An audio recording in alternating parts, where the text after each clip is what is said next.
Hello everybody, we are gathered here today once again with Brandon, Logical Consistency. Hello everybody. And Patrick, Foolproof Mastery. Hello everyone. Yeah, we're gonna have some fun today, but we're not sure how we're gonna react to this because, well, Shawn is an anecdote collector, isn't he? He's a positive anecdote collector. He disregards all the negative anecdotes and just focuses on the positives, right? So From what I've seen. Yeah, so we can't really react to him in a scientific manner, can we? Patrick, what can you say about it?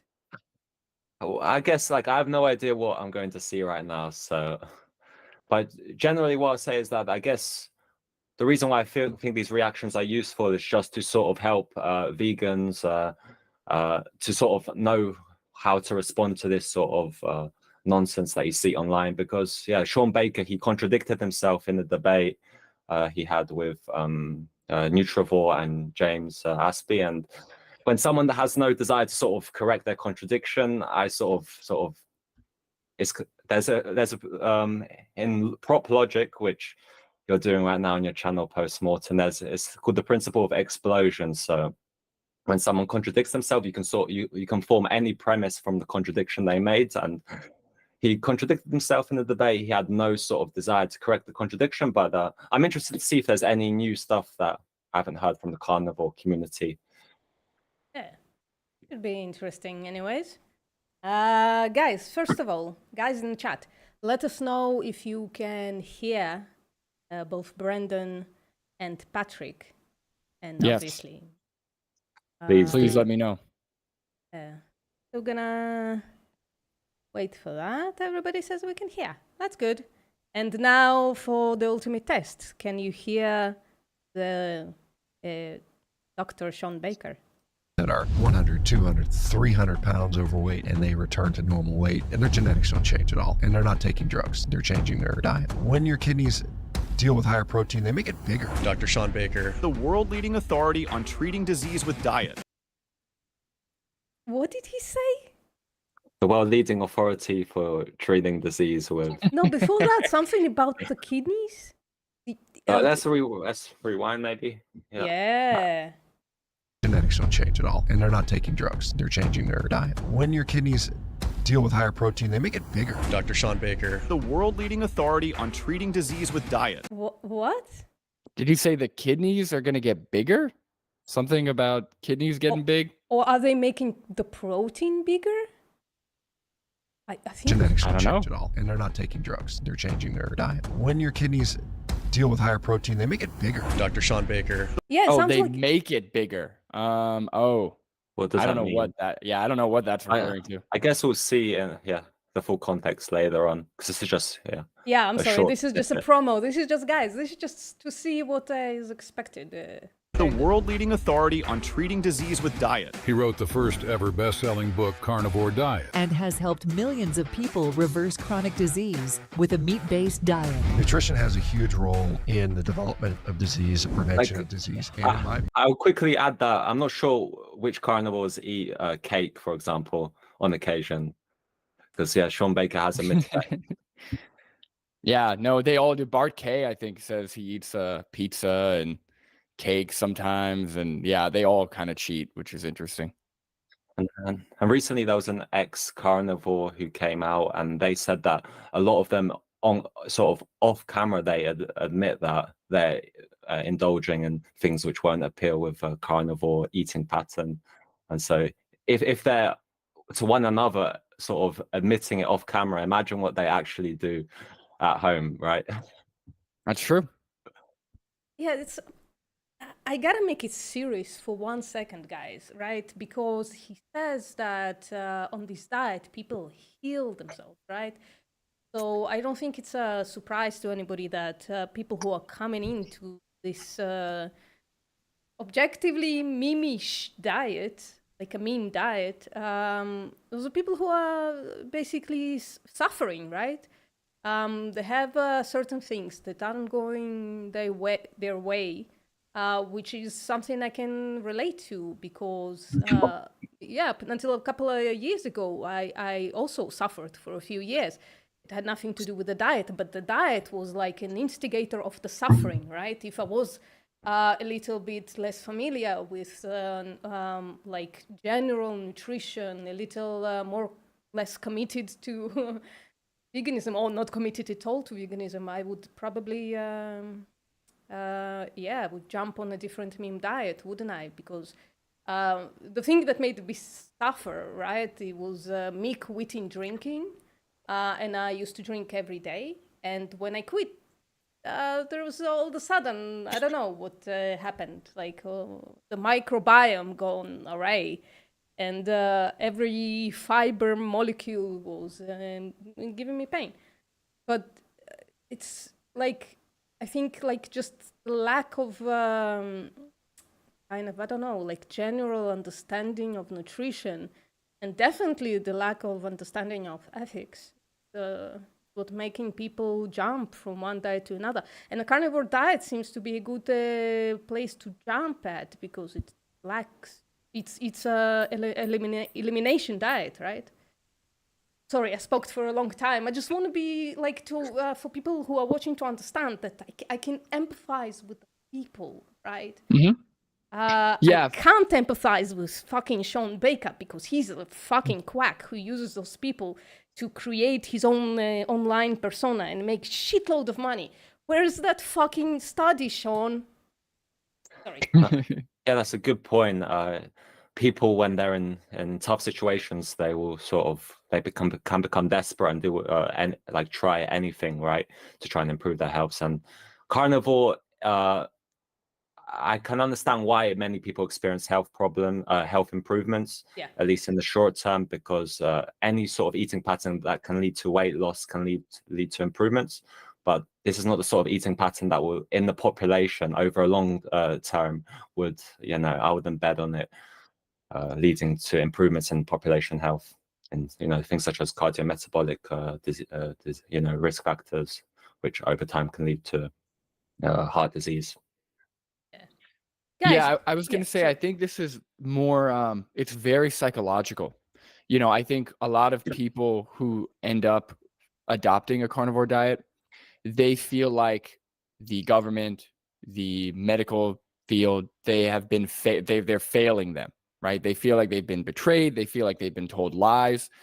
It's very conspiratorial. And for a lot of them, maybe the medical field did fail them. Right? Maybe the doctor they had wasn't good. Maybe they were given wrong advice. Maybe they were overprescribed, right? There's a lot of things that could have been happening, but that is completely separate from what the nutritional science actually says, and completely separate from what's actually going to help your health in the long term, right? So I can understand if somebody has experienced a large amount of suffering related to their diet, whether it's obesity, whether it's eating a lot of foods that lead to chronic illness, whether it's the doctor they had, right? I get that, but that is not a justification for A, contributing to the exploitation of animals, and B, promoting a diet that we know, based on the best evidence we have, most likely is going to increase your risk of heart disease,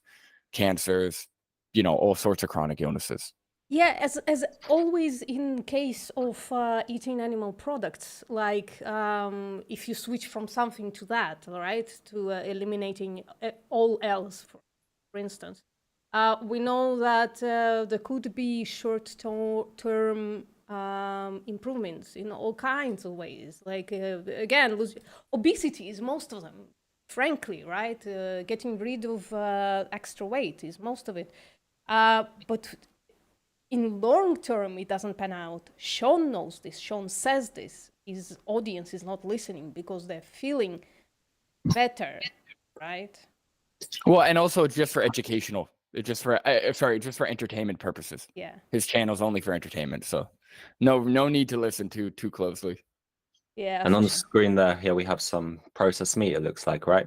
That's what I'm saying. Long term, cancer is not onset in 3 months. It takes years. Processed meat's very carnivore. the way it's produced is Yeah, incredible. I've seen some carnivores who sort of deny processed meat as well. Yeah, That's true. that's true. Guys, everybody, we're gonna move on in a second. I apologize for the free speak, but if you can, please like the stream. Please subscribe if you haven't already. If you can share it somewhere online, that would be amazing as well. And please, logical consistency, foolproof mastery. If you are not subscribed to them, the links are in the name of the stream. So let's go.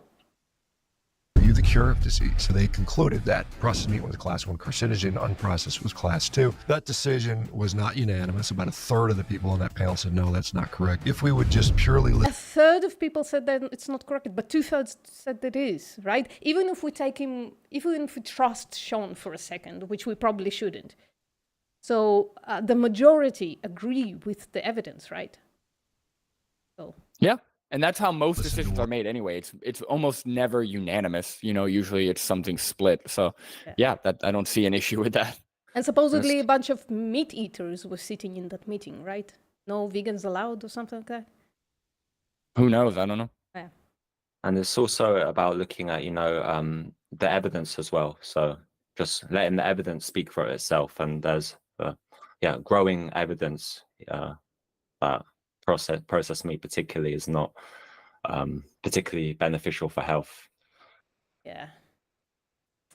It's a fucking shame again. My empathy goes to all the people who are convinced of it, including one in the chat. Hello, Hades.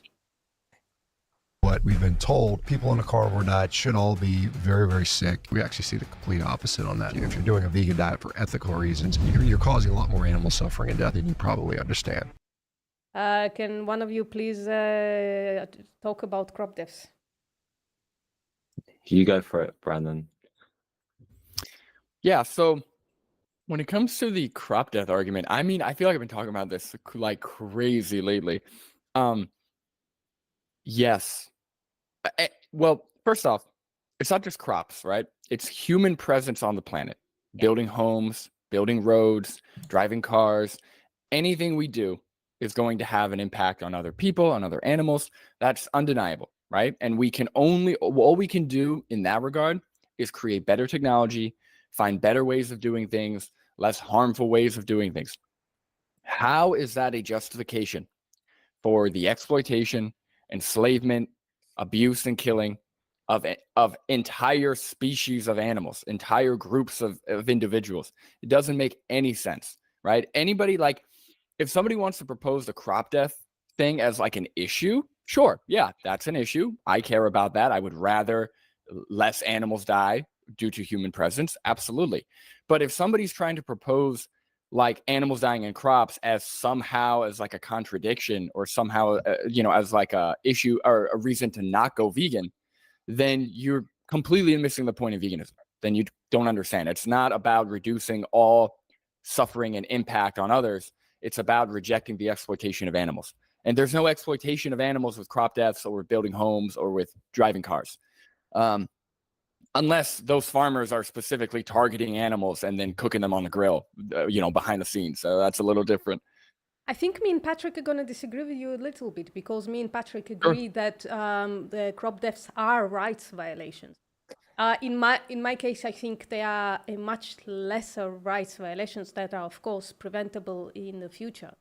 Patrick, if you want to add. So I think there's some sort of degree in rights violations, right? And with growing crops, I haven't actually seen any data to suggest whether or not they're increasing or decreasing total rights violations. So I'm sort of agnostic on whether eating more in a caloric surplus is a good or a bad thing. It could be that eating more plant-based food actually reduces total rights violations, but I'm not sure about this. And I think it's morally virtuous to grow more, to think of ways in which people can grow crops without killing sentient beings. Yeah. Because like I wouldn't actually, in the human case, I would still accept incidental death or even potentially also sort of death, which what's the word? on purpose. Yeah. Killing, because in this case, you know, if we had humans attacking again and again, like even if they were innocent and they have no idea what they're doing, Yeah, and I guess it depends on, like, technically, yes, like the animals that we intentionally, right? It's incidental, as in it's not the goal, but we do intentionally kill these animals. Yes, that's still, like, if we were to extend legal rights to animals, yes, that would be a rights violation.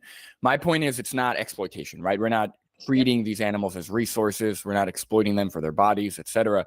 Yeah, but yeah, it is a rights violation. I guess, again, it comes down to the context. Like Patrick was saying, in the human context, I wouldn't see an issue, right? If somebody is attacking our food supply, like just like if a group of people were to start attacking your home or breaking your home or whatever, even if they don't understand what's going on, you still have a right to protect your home and, you know, do what you got to do. But, and I don't know if you guys saw my stream with Reasonable Vegan or Carson. I think there's a very, because his whole point was, you know, if you would kill an animal on a desert island to survive, then, or sorry, if he said if you view killing an animal on a desert island to survive as wrong, then you should also view, sorry, I think I'm mixing that up. His point was it comes down to survival, right? Whatever's necessary, and that's why he's saying when you grow crops to make vegan cake, you're doing something immoral, right? Because it's not necessary. My thing, it's not really about necessity. Like if I was on a desert island and yeah, I would view it as wrong to slit that. If I was with a cow, for example, I would view it as wrong to slit that cow's throat to eat their body. But if I am taking the resources on the island and that cow starves to death because I'm eating crops, I don't view that as a rights violation, right? I view that as some, you know, I would actually chalk that up to like competition, right? If I'm eating the resources and that the cow is, and I'm taking resources from the cow, yeah, I mean, that's sad, but I don't view it as a rights violation that the cow starves or the cow doesn't get the food instead of me, right? That's very different than me treating the cow as food and slitting their throat. Yeah, for me, I would need to know like the specific type of killing involved in the growing of crops. So it could depend, like some types of death could be a rights violation. I would say some not. It would depend, for example, yeah, like it's on a case-by-case basis. But ultimately, for me with crops, I don't know whether crops are increasing or decreasing rights violations.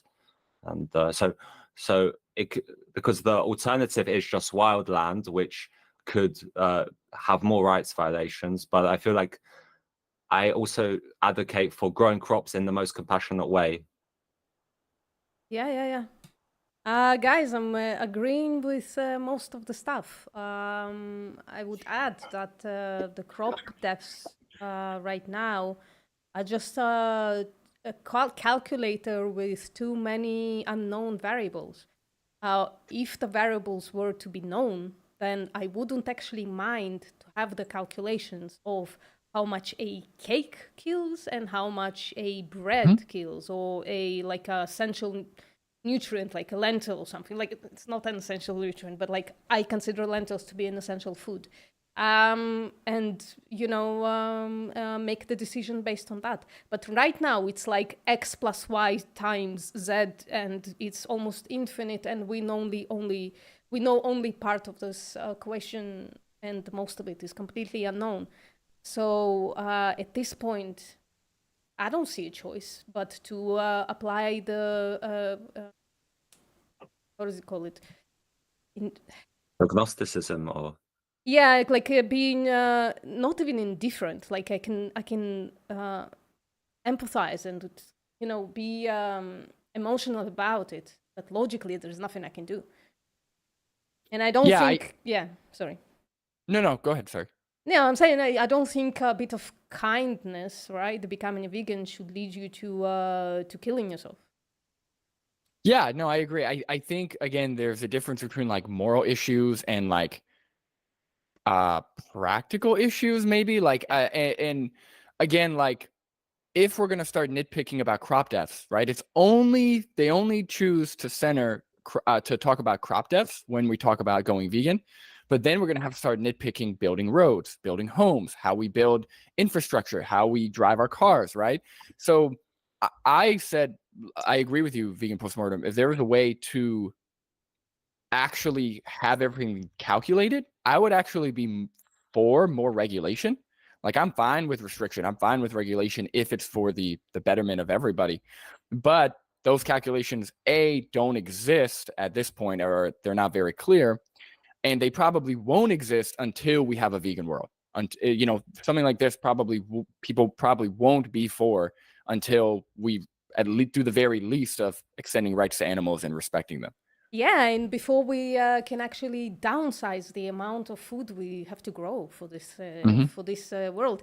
And we forgot the most important part, because we are reacting to a carnivore dieter. So if his diet was to be extrapolated on the entire world, either we would have to kill 2/3 of the population, or put them on a 700 calorie restriction, or find 2 more Earths or something. I don't know. Well, luckily for us with the carnivore diet, I've heard that you could eat 5,000 calories a day and lose weight. And I've also heard you could eat 700 calories a day and get jacked while eating nothing but meat. So I've seen both anecdotes, actually, where somebody said they eat 800 calories of meat and they go to the gym and do everything fine. And then I've seen another one where they ate 5,000 calories of like animal products and they are losing weight. So yeah. Yeah, I think I saw someone also say on Twitter that they were eating 8,000 calories per day and losing weight. I think people just don't fucking know, have no idea what they're eating. Like, because I don't remember if it was Carnivore Clownery or Carnivore Cringe. One of them posted like someone who broke down their actual diet in a very succinct way, and they're eating the same thing every day. And I plugged it in, and it's like 3,000 calories, and the list of deficiencies is fucking huge. But oh my god, they got 200 grams of fucking protein. Yeah. No, I think carnivores, they hear like, oh, in red meat there is vitamin A, vitamin D, carnitine, creatine. They hear all these things, but when you actually plug it in, when you actually look at what's in it, you're deficient in a lot of things. Like realistically, you're not getting enough vitamin A. You're not getting enough of a lot of nutrients, omega-3s, whatever. ALA, people don't know. It's a fucking essential nutrient. ALA, you have to get it. You don't just have to convert it to EPA and DHA. ALA is a fucking essential nutrient, and you have to get it. And there's fuck all of it in the fucking carnivore diet. I'm sorry for swearing so much, by the way. I'm sorry. No. Actually, as of now, I don't think omega-3s are classified as essential. Based on the research, I think they're beneficial, but I don't think omega-3s are technically essential. ALA is, as far as I know. Oh, is it? Yeah. Okay, I didn't know that. Okay. And yeah, I'll say out of all the sort of elimination diets, carnivore is probably the one where it's like most easy to get adequate protein, because if you're just eating meat, is like your protein requirements will be getting met. So yeah, okay. Sure. So this is probably why they're like, at least in the short term, they're not feeling sort of getting as much muscle wastage and stuff like this. Yeah. But True, yeah. if they're under eating, but yeah, back to your point about the crop deaths, whether or not I see them as rights violations, I'm still sort of trying to work out my semantics, but I class incidental death as victims. So I'm not sure I class them as rights violations, but as as victims. And I think all three of us, we would advocate for the most compassionate methods of farming, right? So vertical farming. Oh yeah. Yeah, baby. Somebody, my favorite carnivore who subscribed to me, said in the chat that liver is supposedly a source for ALA. Can somebody disambiguate that or confirm it? I don't know. One of those two things. I have seen a few cases of vitamin A toxicity in from people eating liver, but I'm not sure if liver is a source of ALA, but a good source is algal oil supplement, for example, the algal oil supplements have they got DHA and EPA, but for ALA I think it's chia seeds, flax seeds. Yeah. And those are in a huge amount, right? It's only, I think, right? I might be wrong, but you need the chia seeds and flaxseed if you are trying to exceed the RDA by a lot, hoping that some of it translates to EHA and DHA and EPA. If you don't, if you take a supplement, just the RDA is enough, supposedly, right? And that you can get without any seeds. You just eat plant-based diet, you get enough ALA. As far as I know, I'm a dummy though. Let's not listen to me too much. So. After you can check, yesterday I think it was, there's someone on Twitter called, I think her name is Dr. Nancy Guest, if I'm saying that, their name correctly. They shared a paper about looking at DHA sort of, and the findings were that when people don't eat DHA, they can get adequate sort of outcomes just through ALA. But then I'll need to have a proper look at that paper. But she sort of mentioned that DHA, when people are eating, it sort of changes and makes things more difficult. So it's possibly detrimental, is what she's claiming? Yeah, I think if I can sort of, if you can go on Twitter, we can sort of look it up. But I'm not going on Twitter. If you want to share your Yeah. Twitter, go for it. But I keep doxing myself when I share my social media, so I'm not going to do it. One thing just to add to the question, Shawn Baker advocates purely skeletal muscle tissue. Last time I checked, so he eats only steak. So that's irrelevant to the diet that Shawn Baker's advocating for. Yeah. But yeah. So sorry, Hades. Shawn Baker not recommending liver, even if there is some ALA in there, which I highly doubt, frankly. But we can check it out later. I'm not gonna make my decision on that, Hades. So tomorrow, I'm streaming the Formalogic stuff. You can join me, and I'm hoping to check it until then. Right? Okay. Well, can I share my screen? I for found it. well, mate, you're presenting. Yeah, no, now you go for it.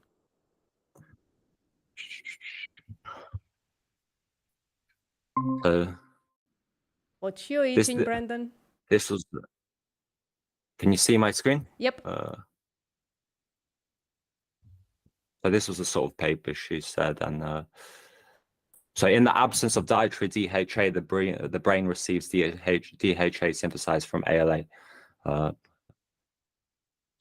So basically, yeah, that's sort of what I was saying. You know, so you guys can have a read through it. Like, I'll That never actually just makes base a lot it. of sense to me.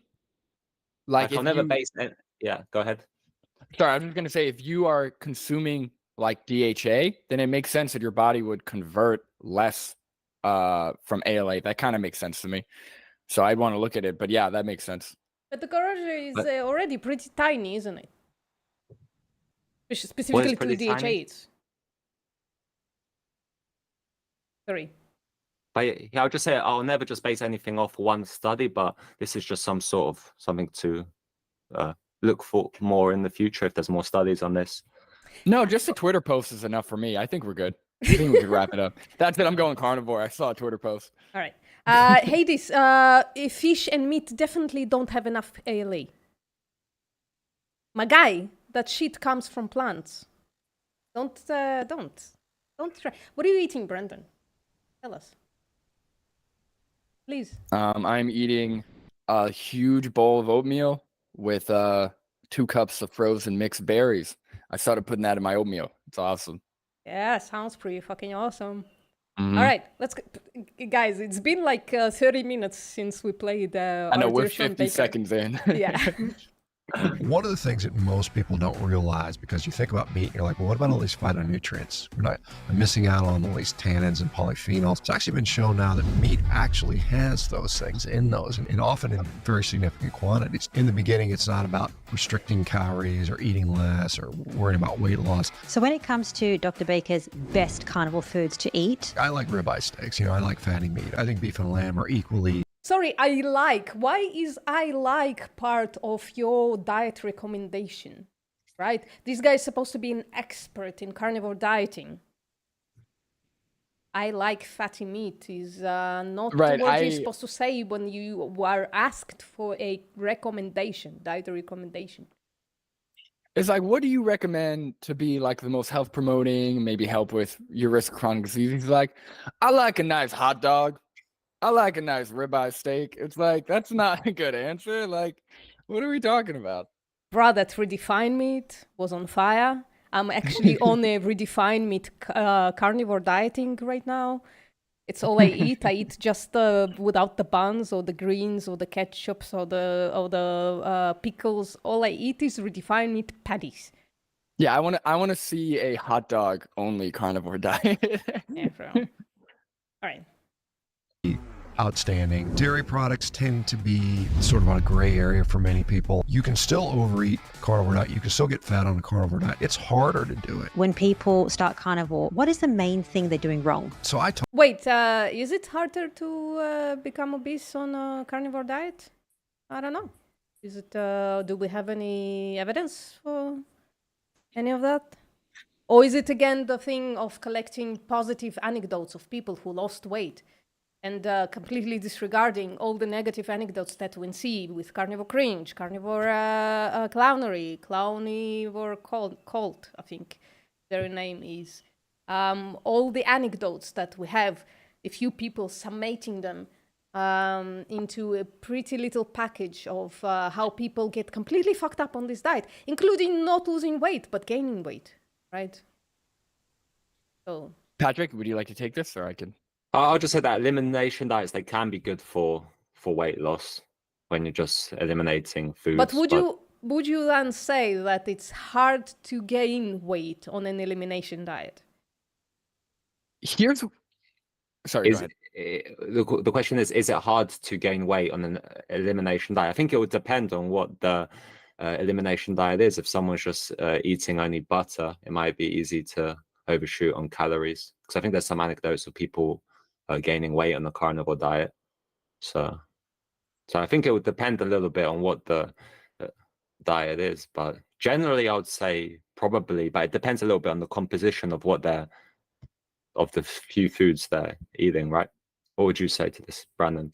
Yeah, I'll be a little generous. I think what he means, because unless he's a calorie denier, but like obviously calories in, calories out, that's pretty basic stuff. That's going to be generally the rule.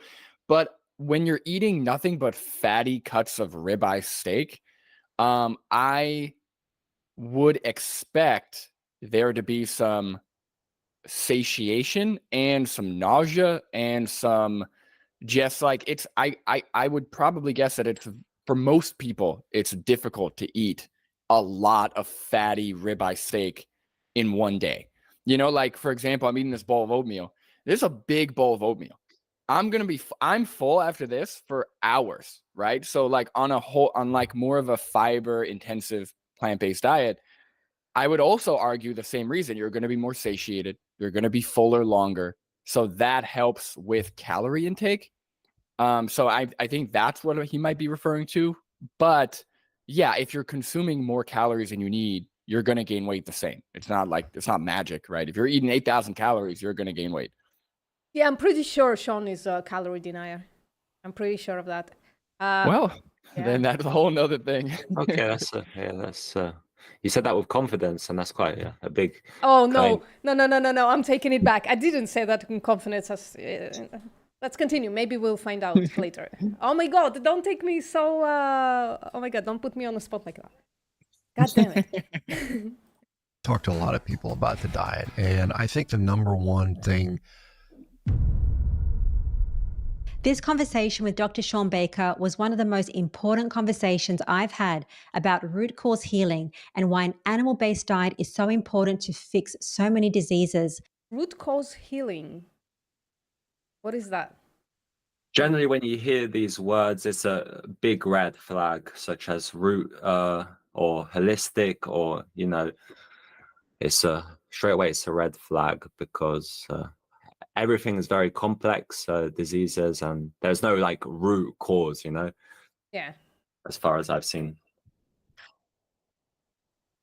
And together on this health podcast, we have grown to over 200,000 subscribers in the last year. And that's given me the opportunity to interview the best doctors. This message to hit that subscribe button. This will help bring you bigger and better guests. Thank you. Yeah, you could skip. Anytime she like talks, I'm like, Dr. fine, Baker, skipping, honestly. welcome. Well, Rena, thanks for having me. Appreciate it. When people hear about carnivore, you arguably have the Carnivore, simplicity. I'm sorry, guys. I know I'm putting too much stock in it, but I can't believe they're using that word like that. Just carnivore. Sorry. most experience out of anyone on the planet, and millions of people have started the carnivore diet and cured diseases that doctors could not even fix, even with surgery. But when people Evidence, please. What is she talking about? What is she talking about? Okay, the term cure disease is, like Patrick said, everything is very complex, right? Even if you're asymptomatic, it doesn't mean you no longer have heart disease or you no longer have type 2 diabetes. Like, it's not, you can't just cure diseases. And then she said even cure diseases that surgery couldn't cure. What is that?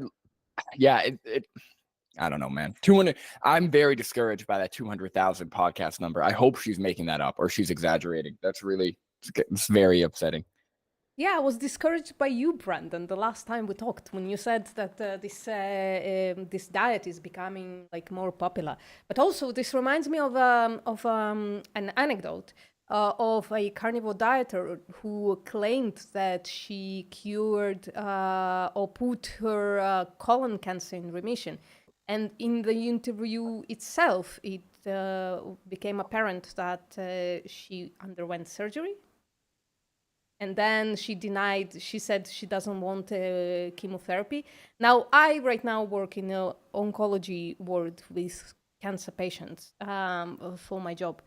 And when they undergo a surgery, then they are presented with an option to go through a few rounds of chemotherapy just as a preventative measure, right? Because cancer cells are not always completely localized. They sometimes spread one cell or another, and it's something that can't be found through CT or PET-CT or whatever. So they usually go through a preventative course of chemotherapy. She denied that, and she went on a carnivore diet instead. And now she's claiming that her colon cancer, is in remission, completely disregarding the fact that she actually underwent a very effective treatment. Part of her colon was removed, or all of her colon, I don't know. Yeah, I think once you actually start digging deeper, like once you actually sit down and ask for a full story, either things are not matching up. Like I've seen people who Dr. Anthony Chafee interviewed, and I was watching, it's like 2-hour-long video, and his story is all over the place. He was eating plant-based, and then he wasn't, and then he was doing this at this time and doing that at that time. So either the story doesn't match up, or you find that there were other interventions they implemented, right? Like I know Kent Carnivore, there's an interview of him saying not only did he go carnivore, but he got his colon removed, he stopped drinking, he changed other lifestyle things. I think he started sleeping better or something. So there's a lot of different changes that are made at the same time, but they only focus on the carnivore thing. I think it's because it's confirmation bias. They're expecting to see these things, so they focus on the intervention that they think it's linked to. Yeah, that's the problem of relying on anecdotes. There are so many confounding factors, potential confounding factors, that you can't claim one way or the other. And if you are, frankly, I don't know, someone who haven't given it much thought or very well trusted, like very easy to trust other people, comes in Shawn Baker, incredibly sure of himself, telling people that he heals people on this diet. Yeah, I truly think those people are victims. Those several grifters. people Google the word carnivore, they're going to see things like carnivore is restrictive, it's dangerous, and it's going to increase the risk of heart disease, which is going to scare a lot of people from even starting this lifestyle. So in this episode, Dr. Shawn Baker is going to prove why an animal-based diet is optimal, what people are doing wrong when they start a carnivore diet, and what happened when Dr. Baker tried fruit in his carnivore diet. Oh, I remember that. I remember that. Didn't his back start hurting? Wow. Yeah, that famous Joe Rogan clip when he ate an apple and he was like, "Yeah, I got back pain almost immediately." And Joe Rogan, laughed at him. even Joe Rogan, he was like, "From eating an apple?" He's like, "Are you?" He's like, "From eating an apple?" He's like, "Yeah, I don't know. My back started hurting." Yeah. But Dr. Baker, to kick things off, you wrote this book, Carnivore Diet, which put a name to this nutritional lifestyle. Why did you write that book? Well, funnily enough, I was asked to write the book. It wasn't my intention to write the book. The publisher actually contacted me after I'd been on the Joe Rogan podcast for the first time, and was talking about my adventures in just eating a bunch of meat, which sounded crazy at the time. But they thought it might be worthy of a book, so they asked me to do that. And so I kind of reluctantly agreed to do it. I didn't, like I said, I'm not by training or desire a writer of any sort, but it ended up, and I had a nice editor, so I think we ended up putting together a pretty decent book, which was kind of written for just the average person that Did anybody read the book? No. It wasn't overly scienced to where it was difficult to read, but it had enough, I think, in there to keep it, I think, reasonably credible. And so that's what led me to write it. So I wrote it. I wrote it probably primarily in 2018, and it was published in 2019. And honestly, I don't know that I would change it much at all. I mean, there's been some new studies that have come out since that time that I might have added just to further lend credence to the scientific argument for that. But honestly, I think it holds up today as good as it did back then, and I think it's a Patrick? Scientific argument for that, but if he means by that the carnivore diet, didn't he say that he doesn't know? Maybe And that there are no studies. Maybe this was recorded before that embarrassing internet fafu. Honestly, he sounds like somebody who bit off way more he could chew, way more than he could chew. I don't think he was expecting to be as big as he is, because the way that he's talking about it, he's trying to wash his hands of the whole situation. He's like, yeah, I actually didn't want to write the book. Somebody reached out to me and I reluctantly did it, so it's just entertainment, guys. Like, don't, I don't know anything. Like, he's pretty much like, he seems desperate to like not be in the position that he's in. He doesn't sound confident. He doesn't sound happy to be there. And I think he doesn't sound confident because he knows there is no research. He knows that like what he's actually talking about holds very little weight. And it's kind of weird. It's kind of like sad to see this guy be so like kind of insecure and like reluctant to talk about this. Yeah, the saddest part is that he has to kind of explain the bowl of fruit behind him once every couple of months. So, yeah. Yeah, and I did have a look at the other carnivore. Well, there's probably a lot of books on the market, but I read the one by Paul Saladino, and he doesn't even follow a carnivore diet anymore, and the book is still on the market. He follows a more like a plant forward. Well, I wouldn't say plant forward quite yet, but oh my God, did you see Dr. Matthew Nagra when he posted that? Did you see his story that one day? No, I did. Yeah. So it was Paul Saladino's food, and it was like 80% plants. It was like all plant-based, except there was like some meat or something.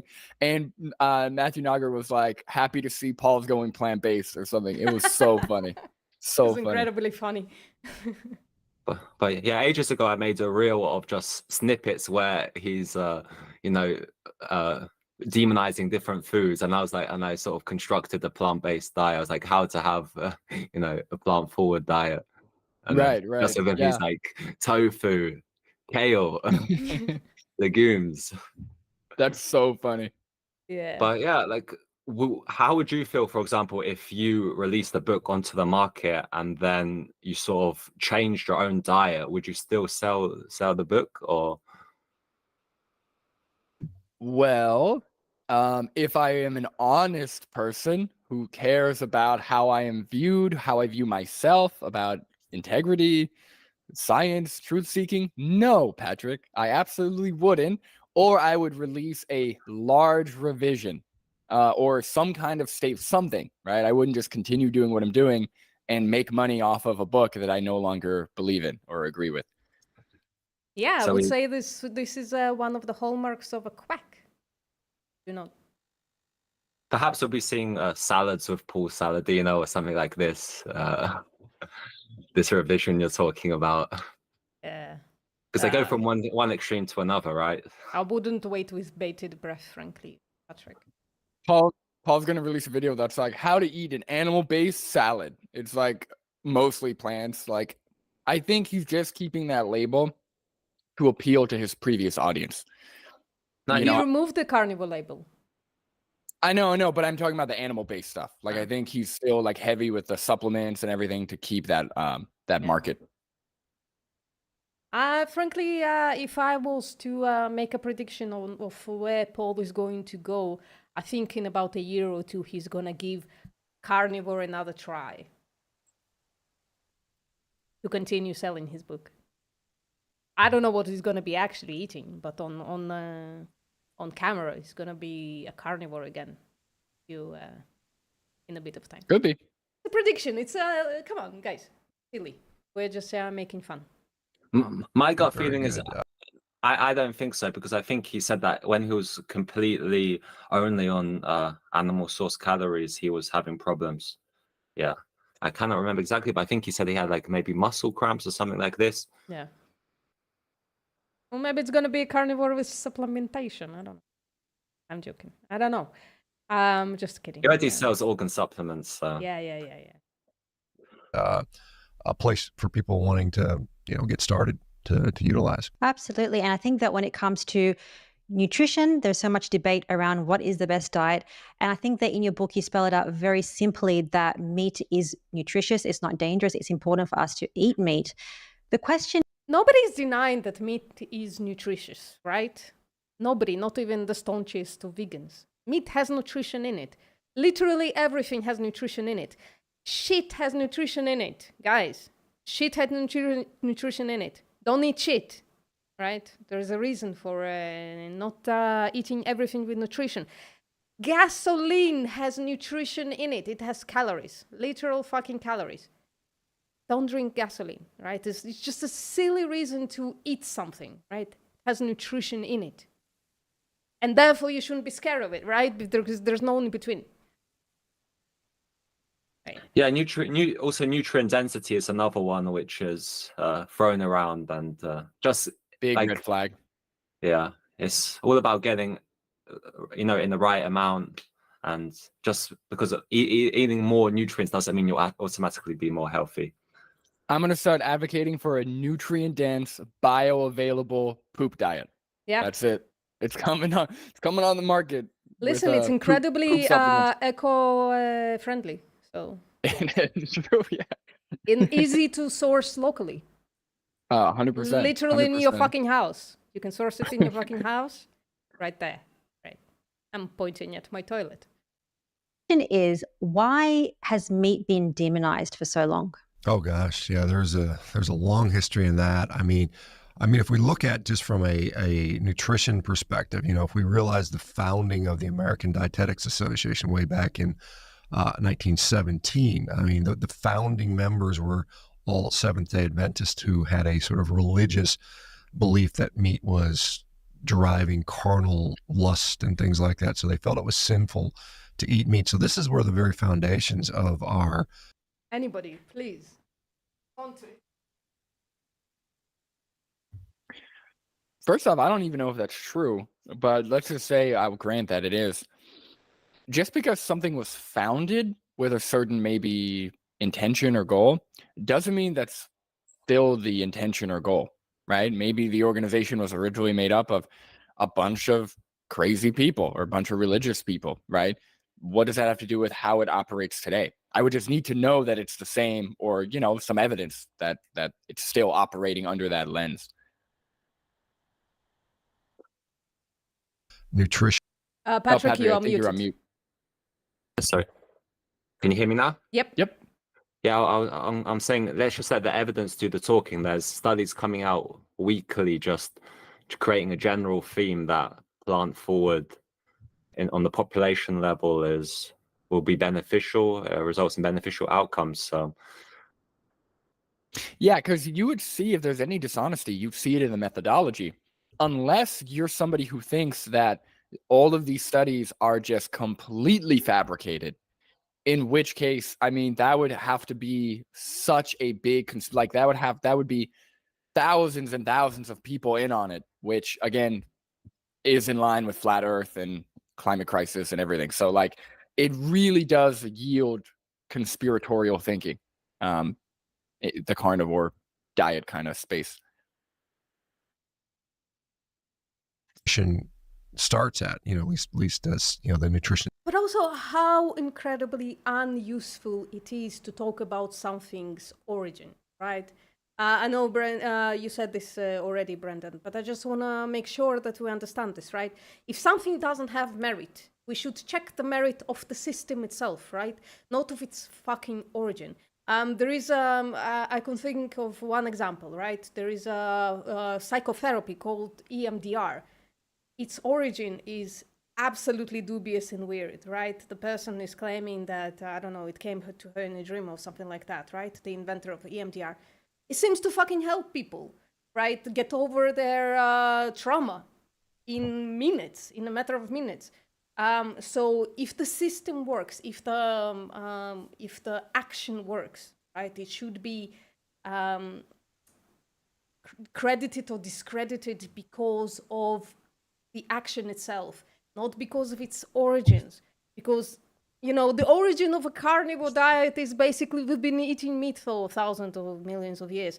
That's a terrible origin for something. But we have a bunch of evidence that, of health outcomes of not specifically carnivore diet, but like increasing the intake of meat, right? We know that it's not helpful. It doesn't matter what the origin is. Want to add something, Patrick, or? No, I think that's a good point, that there's just because our ancestors were doing something doesn't automatically mean it's the best for longevity or the best for health outcomes. Yeah, I agree. It was based in that.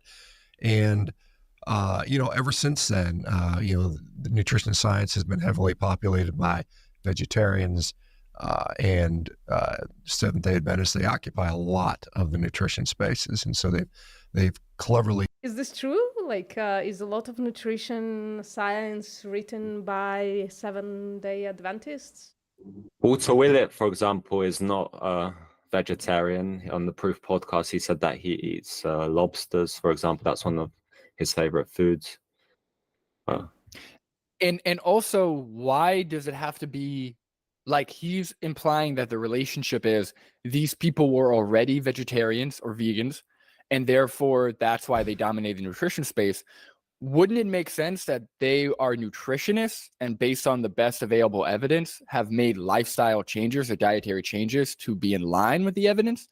Like he's implying that there's some kind of agenda, but it could just be that most of these people have become vegetarians or vegans based on the evidence. So yeah, I would just need to see evidence that it's the other way around versus, them following the evidence. Yeah, most scientists are religious. If that was true, what Shawn is saying was true, then we would have evidence for God, wouldn't we? I'm just fucking with you guys. Infiltrated much maybe, of the power structure when it comes to nutrition today. So there's the grounding of that. But in addition to that, I mean, there are legitimately people that have sort of ideological beliefs around meat, and meat eating is bad, and it's harming animals and those types of things. So that's sort of where. Is that not true? Meat eating is harming animals. Yes. To think that this would be actually like clear and wouldn't need evidence for, right? And I also think that's a good thing. Like, just like how we work within nutritional constraints that don't harm humans, right? Like, imagine the advancements we could make if we started exploiting other people, eating other people potentially. Like, who knows what kind of discoveries we'd make or what kind of medical advancements we'd have. But Absolutely. when it comes to morality, you need to put a box, right? Okay, we are going to work with all of the available technology, information we can get inside of the box of no humans get eaten or exploited. Okay, all we're advocating for is let's just make the box a little smaller. Let's include other animals and then work within those constraints. I think that's perfectly reasonable. Why wouldn't you want to put that box? Yeah. In fact, this is a question that I keep asking the researchers at my work. They keep saying that, animal models are useful.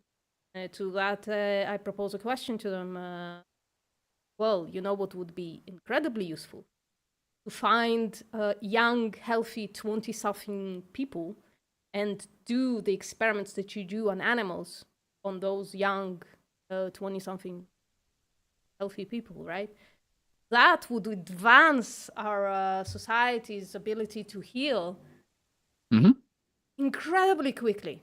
Wouldn't be moral, though, would it? Wouldn't be moral. No, it's a great example. I think I'm going to use that, actually. It's a good example. I think the background comes from this sort of meat is bad sort of thing. And then much of the science has been, done in an effort to sort of support that rather than to test it. I mean, we have a lot of science that kind of is done, when you're doing science, it's not to prove a hypothesis, it's to test the hypothesis. And we've seen a lot of prove the hypothesis. We believe meat is bad for you, and therefore we're going to design studies that sort of support. Is there any truth to that claim, Patrick? Well, if you're getting a cohort of people, you're tracking what they're eating, you're adjusting for confounders, and then you're looking at exposures of interest, and then seeing how that increases risk or decreases risk of disease. I don't know how that is trying to support the fact that meat eating is greater intake of red meat is harmful for health. Yeah, it's just conspiracy. It's just conspiracy. He's trying to frame it in this way that, like, people at the dawn of nutritional science thought that meat was bad for you. So now they're trying to find evidence to support that. That's not what happened, right? Just like Patrick said, we're tracking populations of people and making correlations, right? Or putting together, observing correlation. That's it. And it just so happens that the food that he's advocating for leads to worse health outcomes. It's not a conspiracy, right? These people there's not an agenda that they're like putting things together, like I don't get it. Patrick, I have a genuine question. I really don't know the answer to this, but you seem to know the literature very well. Are there interventional with meat and with placebo, like some kind of a meat? You mean there's trial?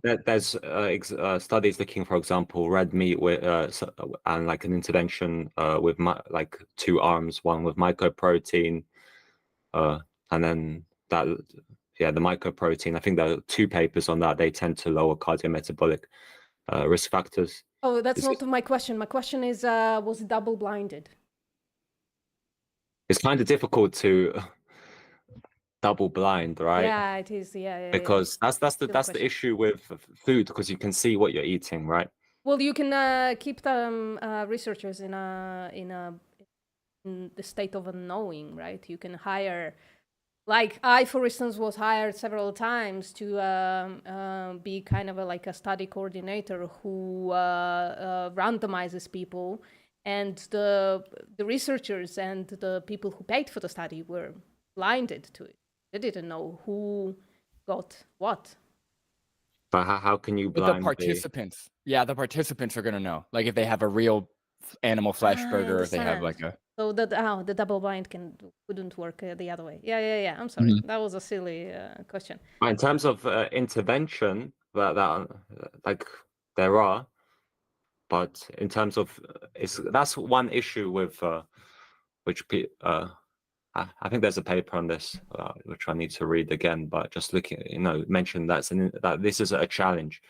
Yeah, they could put it in like a denatured smoothie or something, or put it in actual pills. Like if you have to, you take your meat intake or mycoprotein intake through swallowing like 200 pills or something.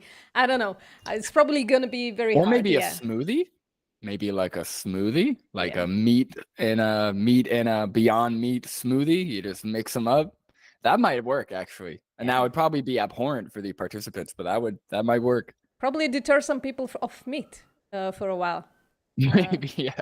No, but like if you denature it and add some flavorings to it, I bet you can do all kinds of stuff to it to make it not gross, wouldn't you? So sorry, Patrick, I stopped you. So what was the result of the intervention study with mycoprotein?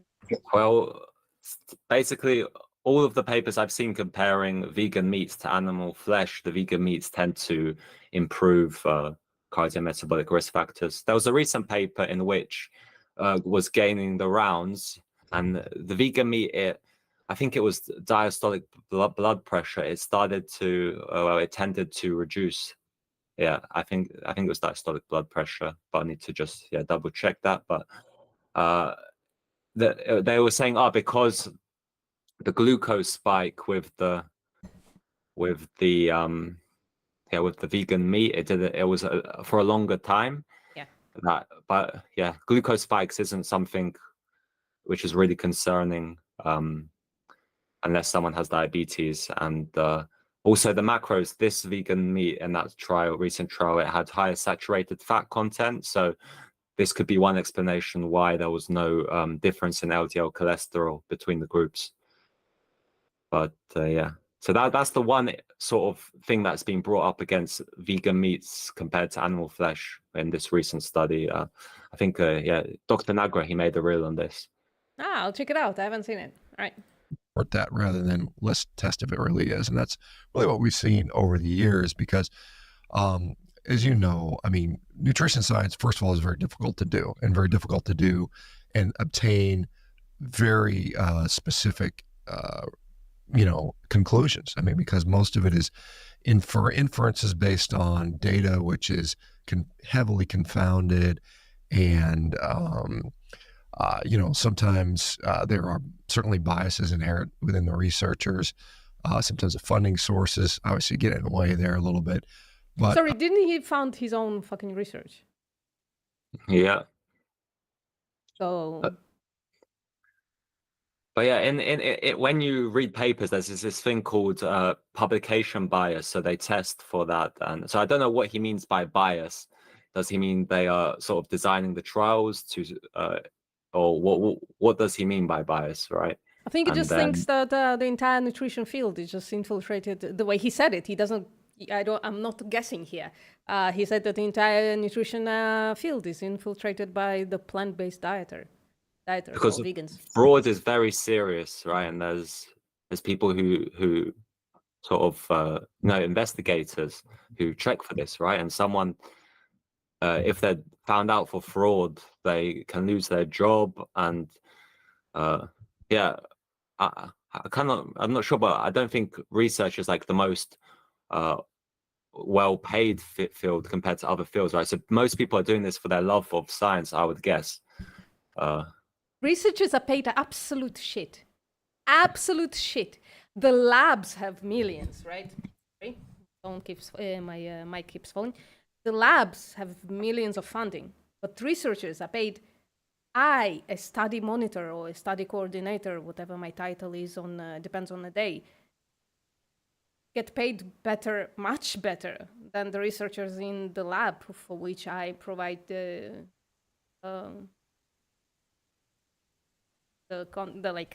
whatever, it doesn't matter. So yeah, you bang on there. I think you guys are missing a really key point though. I can't even say this straight face. You see, nutritional researchers aren't paid a lot, but they're all being funded by Bill Gates to support plant-based diets for the climate. That does, by the way, the climate crisis doesn't exist. So that's the thing, right? So they're being funded and making false studies to support something that is also false. It's a whole conspiracy, guys. That's the thing. Once you get into like the carnivore Twitter sphere, you guys really start learning the truth. That's what you guys are missing. You know what I mean? This is sarcasm. I would be interested to know what sort of funding would Shawn Baker accept because Somebody Funding gotta from the pay for people. it. Somebody gotta Funding pay for it. from the people. GoFundMe. And he's going to take it and create a new kitchen. That's Didn't what he he's doing. already Around it. take it? Didn't he already take it? Oh, that's what you Yeah, meant. I think so. Okay, sorry. Mhm. Did he buy a new kitchen? Is that I heard someone about that. I don't know, but I heard like I saw a post somewhere where he took all this money and then he like the next like a couple weeks or something, a couple months, he had like a new kitchen or like renovations or something. I don't know. I heard something about a sauna, but don't take my word for this. Yeah, Yeah, guys, we're just, just- to make sure, we're just, we're this is shooting for around it. entertainment. Don't take us seriously. Don't take Shawn seriously either. He said that his social media is for entertainment. So let's go. We've never really tested meat in a way that I think would actually show one way or the other, and we're sort of seeing that with people on a carnivore diet right now. Because Wait, what? I really wonder, Patrick. Can you try and guess what Shawn would find acceptable in a way to test meat's health outcomes? He would want, I guess, a randomized controlled trial, or with people only eating meat for maybe like 20 years. How long did you say, Brandon? I said like 20 years. Which is just so difficult to do, and or he might, if there was a population of people just only consuming meat or animal sourced calories, maybe then he would accept observational research, because it but Yeah. So just the elimination of confounding factors, and what would be the controlled in this RCT? What would be the control group, do you think? I mean, if they did a RCT, Yeah, it's with RCT. only- It's a randomized control study, right? So there should be a control group. There should be a group to compare to that eats something else. I would like a vegan diet, but or plant-based diet, but it'll probably be standard American diet. Yeah. But no, I reckon for in this hypothetical, a healthy plant-based diet could be the other arm, right? I would love to see that. I would go even further, right? Because we do have a plant-based anecdote of a mono diet that is incredibly, it's anecdote, so you can't really infer something from it. But let's put it against the potato diet to make it fun, to make it interesting, to show There's the how rice potent diet. potatoes are. Sorry. Have you heard about the rice diet? Oh. There's this one, which was I think his name was Dr. Kempner or something like this. Oh, yeah. But yeah, something we don't advocate for here. Absolutely not. But I would argue that if you put potatoes in chronometer as a mono diet, it would win out. Yeah, I've said this before. I said if you want an elimination diet, just eat white potatoes, white rice. I mean, I don't know anyone who has a horrible reaction to white potatoes, white rice. I mean, obviously it's going to depend on the person, but that should, I think I mean, with do white that. rice, you run into deficiencies, though. You run into less deficiencies with a potato diet, I think. Much less. Well, I'm saying you could do both. I'm saying do both. Do white Oh. potatoes and white rice for like 2 weeks. And then if you have any symptoms, they'll probably subside and then slowly start adding foods back in. And then just take a multivitamin the whole time. I mean, that should be fine. Yeah, that's what Dr. Kempner, I think he did to his patients. But anyone listen to this, don't try these. Yeah, elimination we diets. are not providing medical advice or guidance. Consult your doctor. Well, just have a normal diet where you Yeah. reach People- the macros. Nobody here is a nutrition expert. Don't listen to us. Seriously. Go to a nutrition expert if you have Yeah, a problem. and just have a normal diet and don't exploit. Have a normal diet that does not support the exploitation of sentient beings, and you're good, right? There you go. Have enough calories. Take a multivitamin if you feel like you need it. Track your diet for a little bit with chronometer.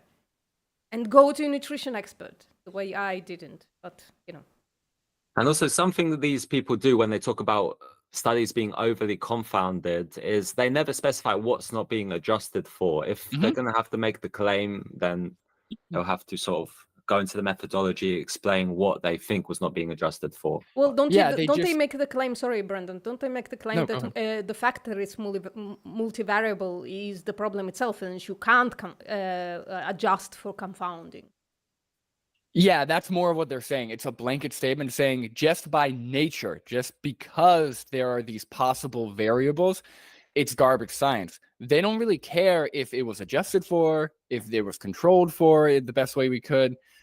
All they care about is the fact that it's possible that there are confounding factors, so therefore throw it out, which doesn't make any sense to me. I don't know. Yeah, if there was a paper which was completely, which had a comprehensive adjustment model, and it showed, in this paper, for example, meat was associated with beneficial health outcomes, I would put money on Dr. Shawn Baker or Shawn Baker, sharing it. Oh yeah. They only don't like it because most of them don't support their, diet.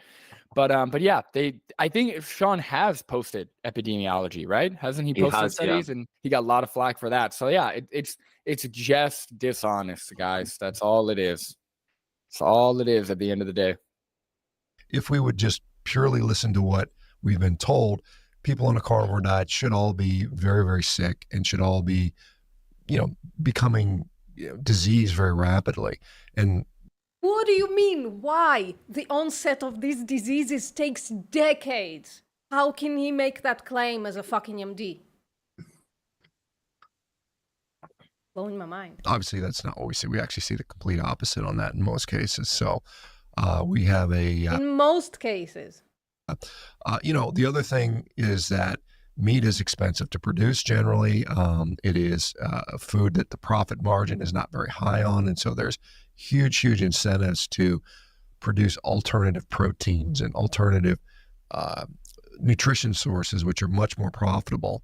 And so we see that today. I mean, we see how the food industry is trying to redefine protein, and it's basically about market share. And it's not, What does he mean by redefine protein? First of all, I was going to redefine ask meat is that. amazing. Yeah, what does he mean by redefine protein? Yeah, that's very. Again, it's more conspiracy. He's like, the food industry is trying to make so much money to where they're redefining protein and selling you garbage. It's like, it's not true. I don't know what he said. Yeah, it's very weird. I And mean, there's al- it's as if the protein is defined by being animal protein and the rest of protein is not protein. It's being redefined into being protein.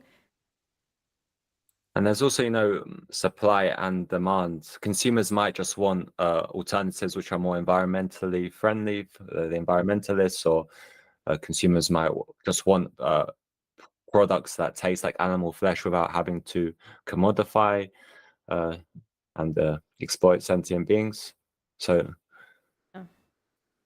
yeah. they claim it is to save the environment or help people's health, when really it's What do you mean they claim? mostly about making profit, to be honest. So when you say they, I'll I add there wanted was a recent study looking at Sweden. There was a modeling study, and it found that the alternative products are more environmentally friendly in terms of carbon footprint, water use, compared to the animal products. So the alternative products seem to be more environmentally friendly. Sorry, I'm just laughing at Brandon hiding the huge bowl of oatmeal bowl, that he just finished. Okay. So, 5-minute body just asked, when you say they, about the USDA guidelines and even people that are on the advisory board of the USDA. There is a doctor called Dr. Fatima Stanford, and she has said that obesity is genetic, which kind of means there's nothing that we can do about it. Probably. do you know anything about this, Patrick? And I need a little break while you talk about it, if that's okay. If you have Go for something it. to talk about. Okay. Yeah, we can talk a bit. So, obesity is, as far as I know, from what I've been reading, it's a disease, right? So because it's a very complicated disease, which also encompasses sort of our environment, and Yeah, the there's a correct lot way, of factors. the correct way to say is as from what I know is that you say someone has obesity, right? Because it's a disease. And the point, what was the point that she was making here? She was essentially saying that some doctor who she named have said that obesity is genetic, or I guess purely genetic, which again, we don't know what that doctor said. I don't even know who this doctor is. I don't even know if she's vegan or plant-based or anything, but yeah, I mean, there's, from what I've seen, there are genetic factors that influence obesity. There are psychological factors and mental health factors that influence obesity. There are nutritional, there's like diet related factors, lifestyle, environment. It's just very complex. It's not as simple as, stop eating, like it's very complex. So I think our understanding of what leads to like morbid obesity has grown a lot in the last, few decades. Yeah, if it's the same person, I think I saw maybe a few months back someone getting criticized. It could be this doctor they're mentioning, but for saying that the genetic stuff. But from what I've also seen is that there are genetic components to obesity which can make people more sort of predisposed to eating more in the environment we are in. All right. We have to take some drugs. Do you think that obesity is genetic? No, I don't think. I don't think that's a primary. I think genetics will influence how people become obese and fat distribution and things like that. But I love it when Shawn goes on these tirades where every single micro sentence contradicts himself a little bit more, or not contradicts maybe, but like mitigates what he said before, his incredibly strong statement. Well, it's not genetic. Well, it's not exactly genetic. There are a bit of a blah, blah, blah, blah. Most things we see, such as in terms of disease, from what I've seen at least, is that they're multifactorial. So there's no one cause. I haven't seen of anything off the top of my head. How people become obese and fat distribution and things like that. But to say it is a genetic disease, if it was, then we would have the same prevalence 100 years ago that we have today. And we know that, the obesity rates are skyrocketing right now. And they didn't exist back then. There could be. Well, our food environment was incredibly different, wasn't it? That include animal products. They were completely different in completely different doses, weren't they?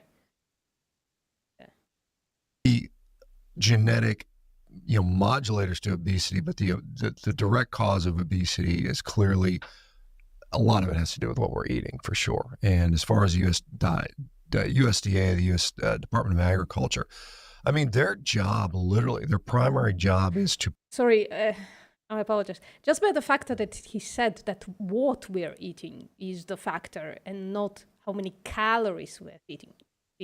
I feel a bit more confident with my previous statement that he is a calorie denier. Also, if he's about to say that the U.S. dietary guidelines are wrong, I'm going to lose it. I'm going to lose it, man. I feel like he's about to say, you can't demonize the guidelines when nobody follows them. I feel like he's going to say it.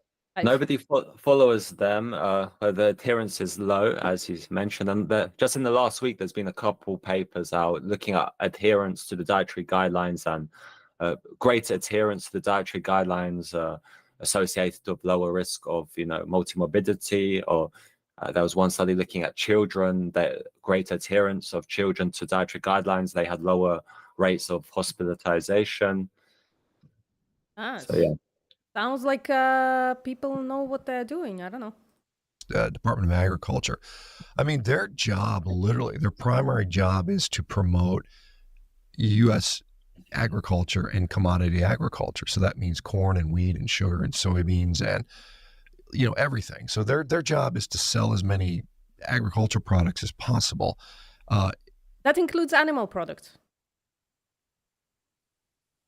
The fact that 95% of that panel that will be determining the 2025 guidelines has financial conflicts of interest with various food industries, and particularly many of these processed food industries is to say the least, very disturbing. And so I know Does the USDA promote a large amount of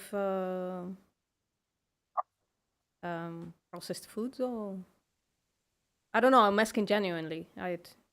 No, Oh, no. personally Yeah. from And in trying fact, to get research done. sorry. if we look over the years, they used to promote a lot more meat consumption. Like the dietary guidelines have gotten a lot better over the years because of criticism, because of better science. So again, the guidelines are directly in line with the science, or if not, yeah, from what I've seen, I would say almost directly in line. So the conspiracy talk is all good and great. Oh, well, they've got to sell their corn, like that's interesting kind of, but it doesn't really, when you actually look at how the guidelines are developed and the science, it kind of falls apart. There's no conspiracy. It just makes sense. Patrick, you have anything to add? Yeah, the dietary guidelines, there seems to be a general theme across the world, right? And yeah, that's all I'll It's say. as if it's based on the same science, independent of who's on the committee.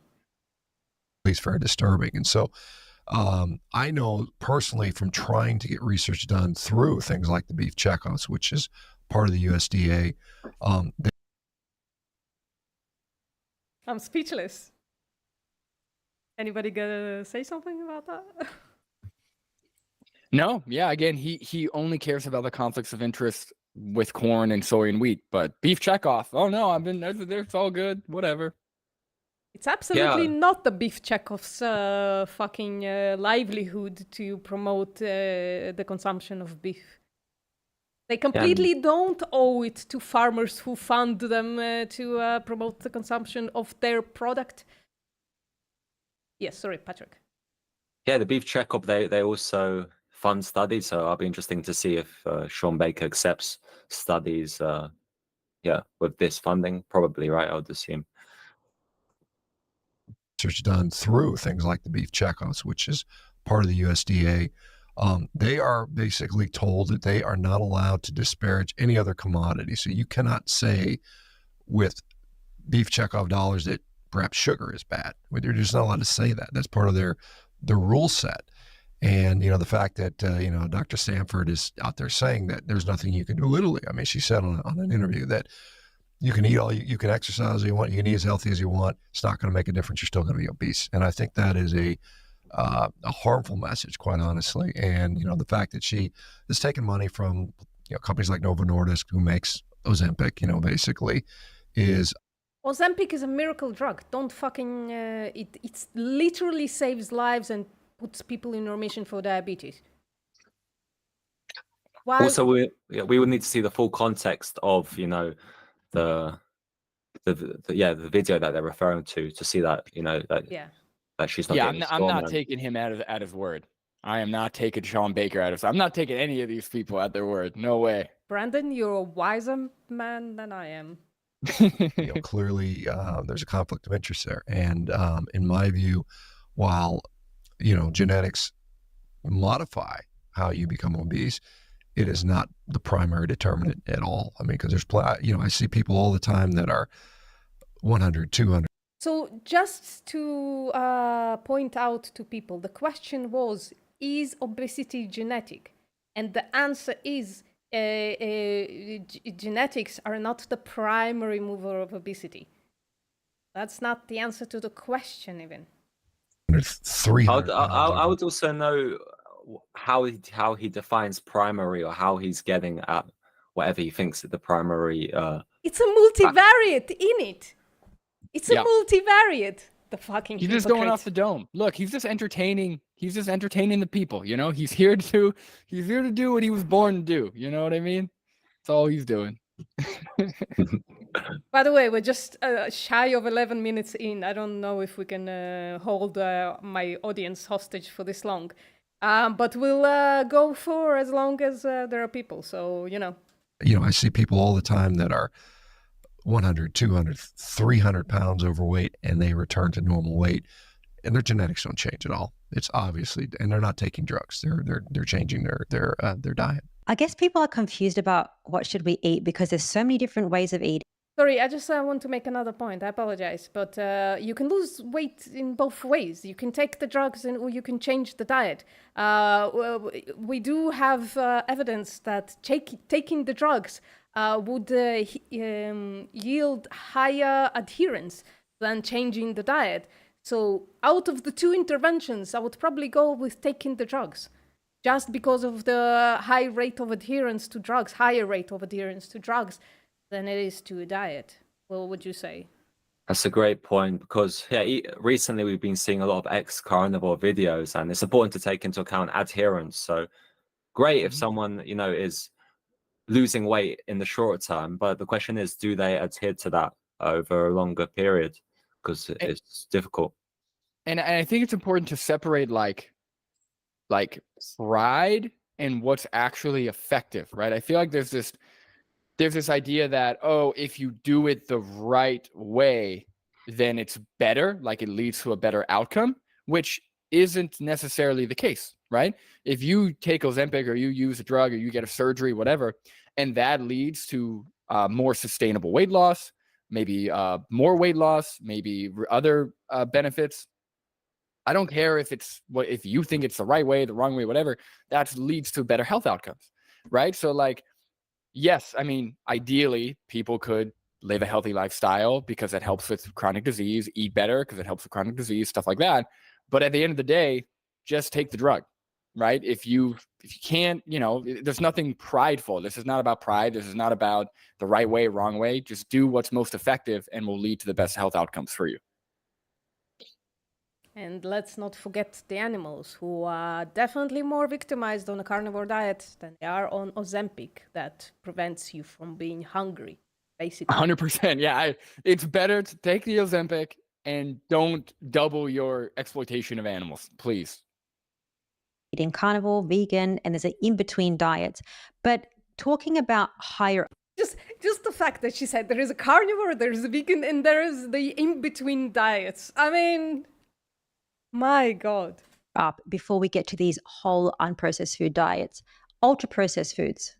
What is the problem with ultra-processed foods, and why is that more harmful for our health? Well, I think one is the processing Patrick, of food. bread and butter. Hold on, pause it. Patrick, say it, buddy. Say it. You got to say it right now. I'm interested to hear what you think I'll say. Any food can be part of a healthy diet. Isn't that right, Patrick? I might have mentioned that, yeah. Yeah, you almost always say that. That's like my favorite thing you say. All right, sorry, play. Harmful for our health. Yeah, I was going to say... I think one... Sorry, yeah. Shall we listen back quickly to what he said there? Yeah, of course. Processed foods, and why is that more harmful for our health? Well, I think one is the processing of food. So when you turn things into powder, for instance, I mean, we are not really designed to eat powders. I mean, you think about it, just if we would go back. I'm gonna lose my fucking mind. Oh What my relevance God. does it have if we've eaten it or not? You know what? It's gonna be. It can be the absolute most novel, most processed food, and it still could lead to better health outcomes than the natural food. I don't see how those two things correlate. The two things that he said. Sorry, Yeah, Patrick. you're learning prop logic at the moment, right? So we could sort of get him formalize his argument, like if something is a powder, then it's unhealthy. This if we find some meat and turn some flesh into a powder, automatically it's going to be unhealthy. That's got to be the worst way to answer that question. She was like, well, what about ultra-processed foods are unhealthy? Oh, nice being postmortem. She's like, well, what about ultra-processed foods? What's wrong with them? He's like, well, the first thing is the fact that they're like, he's like begging the question almost. He's like, well, they're ultra-processed. When you take anything and you chop it up, it's like how processed is like, okay, powder equals bad. Is tiny pieces bad? Or like little chunks? Like how processed? Technically, your steak then is processed because you're chopping it off a cow. Like, what are we talking about? Where you draw the line on like how the surface area of the particles, right? Right, the surface area of what container it can fit in, like it doesn't make any sense. Yeah, maybe it's whether the processing breaks the cells, and then meat is definitely, or at least, well, yeah, raw meat as well. It's off the table, isn't it? Because once you kill somebody, the cells are gonna break the walls and spill the entire thing into the bloodstream. I promise you, somebody is going to be on social media advocating for hunting zebras and eating them raw. I almost guarantee you, in like a short period of time, somebody's going to be on social media talking about the most natural diet. And they're going to be going out hunting zebras or deer and eating them raw. I swear it's going to happen. I hope not, but I promise you it will. If anybody in my audience know that specific anecdote, please let us know. And also, please subscribe to Patrick and Brandon as well. Thank you. Back even if you. Yeah, I'll also add that I don't know if he supports beef liver capsules, right? The organ supplements, but aren't they technically a powder inside the? I'm not aware if Shawn supports any supplements. Does he sell supplements? I thought I saw something with electrolytes, but maybe I'm wrong. I thought he did electrolytes. I don't think it's Shawn. I I think Shawn says just eat steak and drink water and salt, shit like that, isn't he? And once in a while, he'll eat cake that definitely doesn't have powders in it. Absolutely none. Well, I mean, out in the wild, if we were gathering food, I would not ever come across any kind of powdered food. I mean, it just doesn't exist in any form in nature. So it requires a tremendous amount of processing. And when you powder the food, sugars, flours, even protein powders, to be honest, you dramatically alter the absorption characteristic profile of those foods. And that changes how our gut microbiome interacts with it. It changes how the temporal sequence of digestion is supposed to occur. There's incretin hormones, which these new weight loss drugs, the GLP-1 receptor agonists sort of emphasize. One of them called GLP-1. There's also GIP. Those things are occurring out of sequence. We also know that our microbiome can be responsible for consuming some of our food.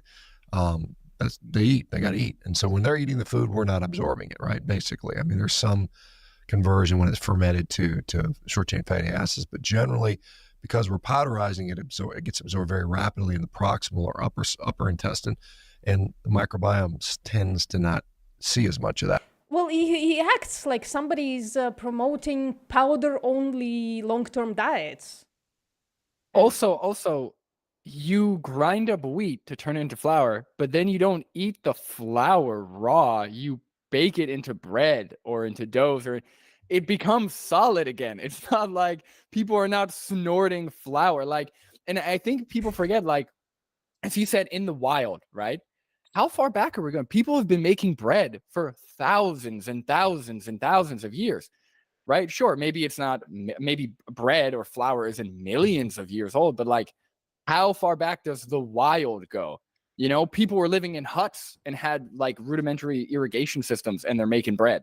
So what are we talking about? It's just such a weird arbitrary line of well, in the wild you wouldn't find powders. Okay, but if you find some wheat and you grind it up and then you bake something with it, why is that's ultra processed now? I don't get it. Yeah, and eat normal food to feed your microbiome. And then add a pea protein powder because you want to be swole. Yeah, no, I'll say we did see with Carnivore Camaraderie, he sort of changed the timestamp and he went back a little bit earlier to eat, because he wanted some sourdough breads. So remember, he was talking about how he thinks he should be eating sourdough bread because that's what his great grandparents were eating, right? Oh my God. Yeah. Yeah, the last That's time so we were funny. all together, wasn't it? All right. So we end up absorbing more calories for one. The other thing is No evidence provided, no studies cited. Yeah, okay. these ultra processed foods have all kinds of ingredients that we would never normally run into: thickeners, emulsifiers, preservatives, artificial Yeah. And flavors, artificial colors, on and on yes, and and on, of which many of them, by the way, are banned in places like where you are in Spain and Europe, here in the US, most of which we don't really have good long-term. I think he's talking about specifically the fact that the US has much more permissions than Europe, right? With additives and shit like that. But yeah, just ban those things. But like, there's no reason to ban xanthan gum or whatever, right? I don't know. I haven't looked at it too much. I just looked into the fact that WHO basically decides which food additives get accepted to be added into food and which aren't. But I haven't looked at the evidence too closely. Do we have like, I don't know, like human trial health outcomes on this stuff? Or is it all mechanistic animal trials? I've seen some colors where they have, warnings maybe for children. I think there's one or two but I'm not sure how they determine that. Yeah, I saw the one. I actually have one thing that I looked into. Like glycerin was that had a warning for children to not ingest, and it's basically based on a case study of some child getting I don't know, a stomachache while eating ice cream that had the glycerin in it. I don't know. That seems like not a good indication against it. I don't know. Yeah, something being banned in a certain country doesn't mean anything about whether it's like good or bad. Like gay marriage is banned in almost every other country, right? I don't think it's legal in a lot of countries, and it's not. And it's like, well, in the U.S. allows it, but in other countries it's banned, therefore it's bad. Like, that's not a good argument. Something being banned, you got to look at the actual facts and the science behind it. Well, I think they are banned because there is some at least evidence against it being good for health. I'm not sure though because I didn't look it up. You're talking about the food coloring, right? Not gay marriage. Yeah, I'm talking about the E numbers. Yeah, I'm gonna. You got me. The big gay in the house is against gay marriage. That's it. Right. But again, I'll just say sort of conspiratorial thinking that just thinking that there's not people who have sort of in this field who have thought about these problems and assessed whether something is safe for the population. And it's just sort of the thinking where I know more than people who have actually studied the subject. Yeah, it's so interesting. Oh, sorry, go ahead. Yeah, sometimes it's even is just looking at the fact that there is an E number or two in food probably deters some people. Not probably, I definitely know of people who say that. And then you look it up and it's like, I don't know, something incredibly innocuous that is in all other foods. It's just basically like isolated natural product of some kind. And what reason do we have to think that if you isolate that thing from a berry, then it becomes kind of bad for you? I don't know. But I'll be interesting to see if, for example, because I think if you add citric acid to some foods, it becomes ultra processed. So I'll be interesting, for example, if some steak got sprayed with citric acid, or like guacamole. Like if ingredients are like avocado, citric acid, to keep it from browning. It's like, oh, ultra processed, can't eat this. Yeah, citric acid has loads of glutamate, doesn't it? Supposedly, I never tried it, but it supposedly adds loads of, explodes flavor of the food, doesn't it? Because you find it in citrus fruits, right? Yeah, I was gonna say, yeah. Yeah, but when it's isolated, it's becoming incredibly unhealthy. So, Brendan. I was gonna say, back to the conspiracy type thing. Like my fiance started going to school for public health. I went to school for nutritional science to start. And it's because we were genuinely interested in learning about the topic, having a career in the topic potentially, right? Actually trying to do work in those fields.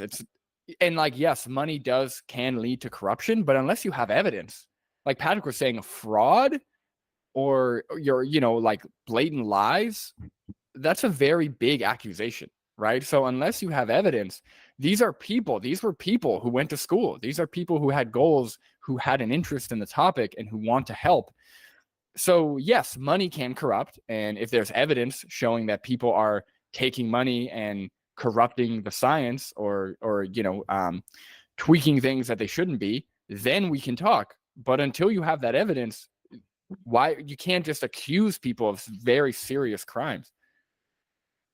Like even the studies which are sponsored by the animal exploitation industry, I still try and read the methods to understand whether it's a good study. I don't just dismiss stuff on funding. Yeah. Turn data on with regard to autoimmune disease, for instance, mental health disorders. I mean, they test them for acute toxicity. They may look at genotoxicity, where they'll see if there's nuclear damage or something like that. But outside of that, there's not any real good long-term testing on that. So we have to sort of we unleash it upon the population and then see what happens 20, 30 years later. It's the same thing that happened with this. Could be a number of things going on. Shit. It could, obviously, I have no and they're idea not where I taking am drugs. now. They Fuck. kind of got sick anyway, and they still approved it. And so we have all these sort of weird ingredients that we clearly never would have eaten prior to even 100 years ago. So the effects that they may be having on us are, I would say, really unknown. And the other thing is they're hyperpalatable. I mean, they're literally designed. We have food engineers that literally their job is to make these foods addictive, and they know it, and they know how to do it, and they've got they've got internal studies that show I wonder how Shawn unpacks hyperpalatability. If he cashes it out into a calorie abundant thing or not. Yeah, that's an interesting point. And before he was starting talking about there's no studies looking at populations across time. There are, populations looking, in cohorts, seeing their exposure to ultra processed foods, and cereals generally are pretty health promoting, like neutral to health promoting. So there's heterogeneity, and I think when they sort of demonize ultra processed food, they're talking about junk food such as things with candies, which we typically see as unhealthy. So this is what they're sort of thinking: anything which is ultra processed is junk food. And hyperpalatability. There was one paper by Kevin Hall which suggested that hyperpalatability, as I understand, it's whether something tastes good, right? It's so good that it delays the onset of satiety, I guess. Yeah, and in this paper, hyperpalatability wasn't necessarily a factor in determining whether someone ate more or less. So it could be more that it's just the ease of eating, that it's easier, access, they're quicker to eat, don't require cooking. This is just my personal feeling. Yeah, vegan cookies be delicious. Brandon. And what I like is that he says, they unleash it to the world, and then 20, 30 years later, we find out these horrible consequences or health outcomes. Number one, I'd love to see any research with anything he's talking about, but also based on his logic, those studies would be invalid because they're epidemiology and there's confounding factors, and there's no way to know for sure that the health outcomes are linked to whatever dye or processed food he's talking about, right? So if we have 20 to 30 year cohorts where we look at the health outcomes of more meat consumption, if that can't be trusted, right, if that is thrown out just by virtue of being epidemiology, then these other studies would also be thrown out. So essentially, he's created a free-for-all, right? He's saying, okay, we can't track any of this, so eat what you want, right? So why would I assume that red dyes or processed foods are any more harmful or less harmful than red meats or processed meats? If we're throwing out all the epidemiology, then go for it. They're all equal. Eat what you want. I don't know what to say, Yeah, it's a good point, Brendan, damn it.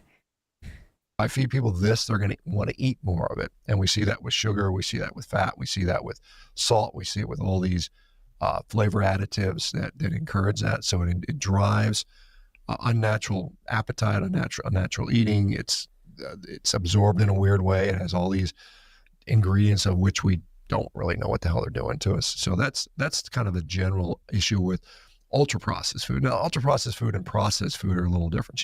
Grinding a burger patty is processing it, cooking it is processing it, me chewing something is processing it. So we do process things. But again, it's this ultra process, and I think there's a technical definition where it's 5 or more ingredients. So grinding is bad. If grinding is good, powder is bad. All right, I got it, Shawn. I'm writing this down. I'm taking notes. And yeah, you can make powders through grinding. Pestle and mortar. Oh my God, dude, I can't. Like, it's No, such I'm sorry, a but weird line. pestle and mortar can't do the same thing as the mechanized grinding. So you are incorrect, Patrick. Pestle and mortar is okay.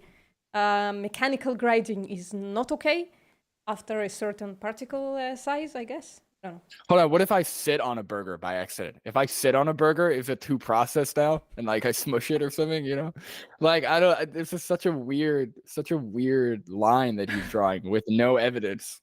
What if I take the advice of people who say that you should chew every piece of food for 40 times before you swallow it? Right. Is it more processed than how Shawn does it usually on camera, that he bites into his steak and chooses like 3-4 times before he swallows it? Yeah, with a machete because he wants to feel all cool or something. I don't get that either. The machete that he uses. Fucking role play it is. I know. And dramatically altered from the original form, and there's often ingredients that are not contained, let's say, within the average kitchen. I mean, I don't have any polysorbate 80 or... Guys, I don't have an apple in my kitchen. Therefore, I'm sorry, I just don't understand this logic. Look at the health outcomes, dude. Look at the health outcomes. Why is all this waffling? Why? Monodiglycerides sitting around in my kitchen cabinet, and most people don't.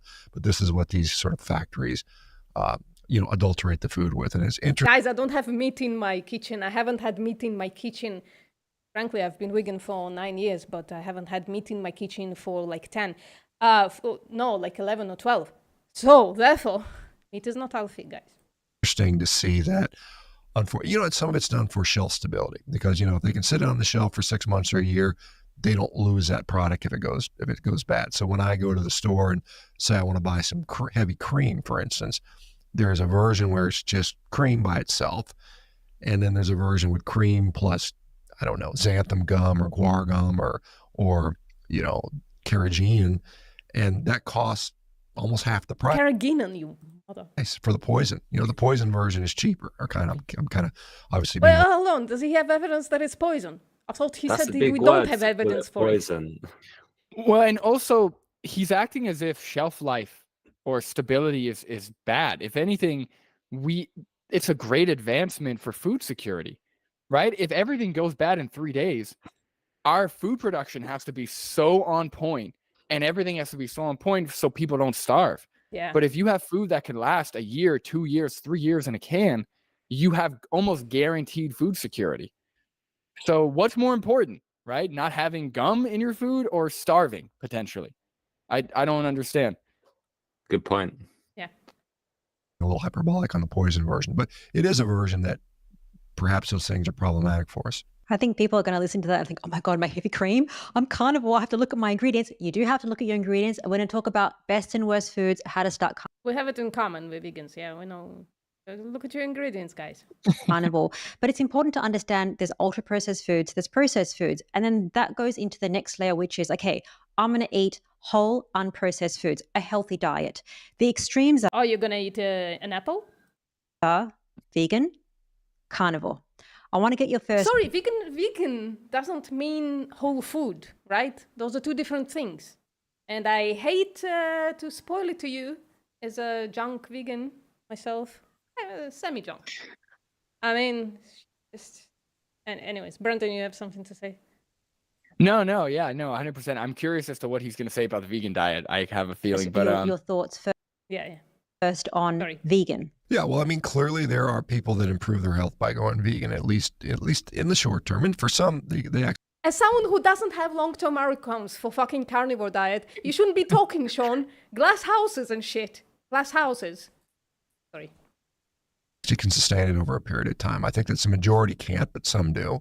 And I think, obviously, excluding all those foods we previously talked about, all these ultra-processed foods, is going to generally be a net beneficial. Now, I think one of the things we often, there's character. I don't think a vegan diet automatically means no ultra-processed foods, which he has just sort of moved on to. There's possible to do vegan diets with ultra-processed food, which I think is a good idea.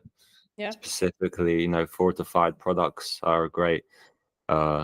Soy protein, I mean, soy milk is a lot of the time ultra-processed, but it's they're health promoting.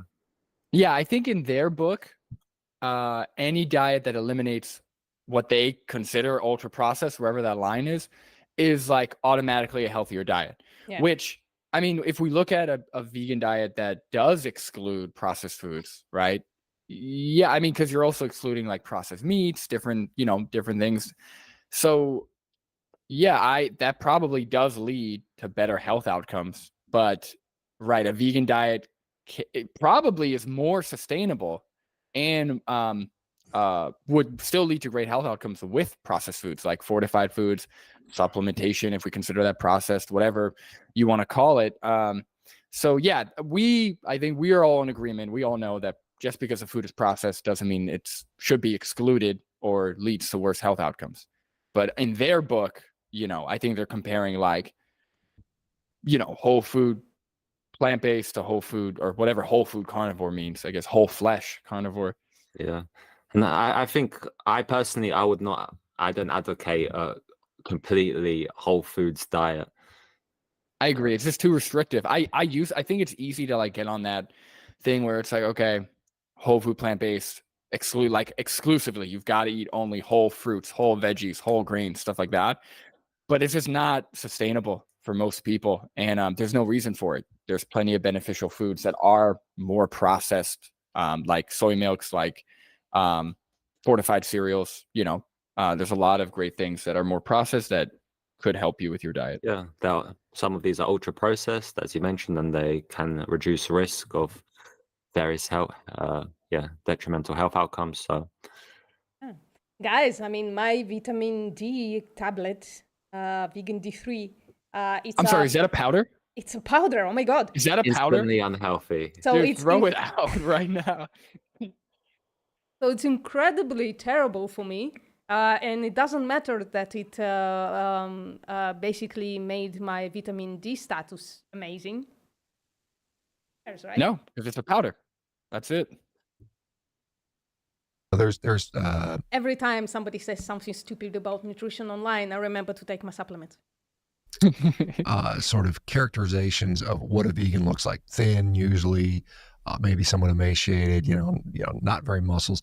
I mean, there's some truth to that. There are exceptions. Obviously, people can nice. that and take a lot of supplements and things like that. And guys, I don't even fucking work out. All I do is sometimes I just leave and sometimes pick up heavy shit. This is just life. That's it. Yeah, something tells me Patrick's hiding some jacked physique under there. I haven't seen it. Oh my god, I'm fucking sure. Something's telling me Patrick is a stunner under those layers. You know what I'm saying? No, I've never been. Well, I have been to gyms, but I'm more into calisthenics. You're probably even more jacked. I mean, calisthenics gets you jacked. Yep. Well, it gets you really, really lean. Well, lean, but it really helps with, like, I don't know if the term is muscle maturity, but it gives you like that hardened look, So I'm telling you, Patrick, one day you got to post a photo. I'm excited. Yeah. Maybe one day, yeah. and do a little better with that. But I mean, generally, it's difficult to extract a lot of nutrition from, say, particularly, fiber-rich foods, vegetation. It takes up a lot of room in your guts, and it may prevent you from consuming other foods. It may cause some level of satiety / some people it's bloating and discomfort, but it discourages you from overeating. You can Oh, he's talking about it like a good thing. All right. eat a lot of it because there's very I think few so. calories in there, and then you just have great big bowel movements multiple times a So day. right now I think I'm fully retracting my statement before that he's a calorie denier. I think this may be a proof that he isn't. I don't know. I'm very confused every time I listen to Shawn Baker because he keeps, rolling it back. And most of that nutrition ends up in the toilet. So you're spending perhaps a lot of money on organic fruits and vegetables, and a huge percentage of that nutrition ends up actually in the toilet, not absorbed, and you may lose weight that way. And some people may find that. Hold on, time out. Whoa. Hold on. Okay. He said a great deal of the nutrition from fruits and vegetables ends up in the toilet. That's one thing. And then he said you may lose weight because of that. So is he talking about vitamins and minerals? Is he talking about calories? Because last time I checked, you don't lose calories like that. It's not like you shit out like I'm sure you lose a few calories. I don't know the science. I'm sure you lose maybe a few calories. Fiber but has it's not calories, like, I think. Fiber itself has calories, yeah. Well, it's not like you eat 500 calories and because you're on a whole food plant-based diet, you shit out 300 of those calories. That's not how that works. Also, there's soluble and insoluble fiber. The soluble fiber, right. you whatever the word is. Mm-hmm. Yeah, I don't know. That's a very weird claim. So Patrick, what do you think? I think he might have been referring to like vitamin and mineral or like bioavailability. So maybe he's saying like, oh, the minerals or the vitamins in fruits and vegetables are less bioavailable. But then he brought it to weight loss. So I'm just, it seems like two separate claims or something. That's a good catch, Brandon. Like, I might redact my redactment. Secondary. Oh, my reduction. Yeah. I'll say generally eating fiber could result in people eating less, which could help calorie management. But yeah, fiber also has a caloric content as well with it. So it also does has, I think it's 2 calories it has. Yeah. Yes, and yeah, he mentions organic. The fact that he's saying organic, yeah, I personally don't think organic is sort of there's compelling evidence to, support improved health outcomes. Yeah. I am with you. I wouldn't call it a scam. I just don't think we have enough evidence to benefits of organic food in any. Do we, Patrick? The papers I've seen is they're pretty similar.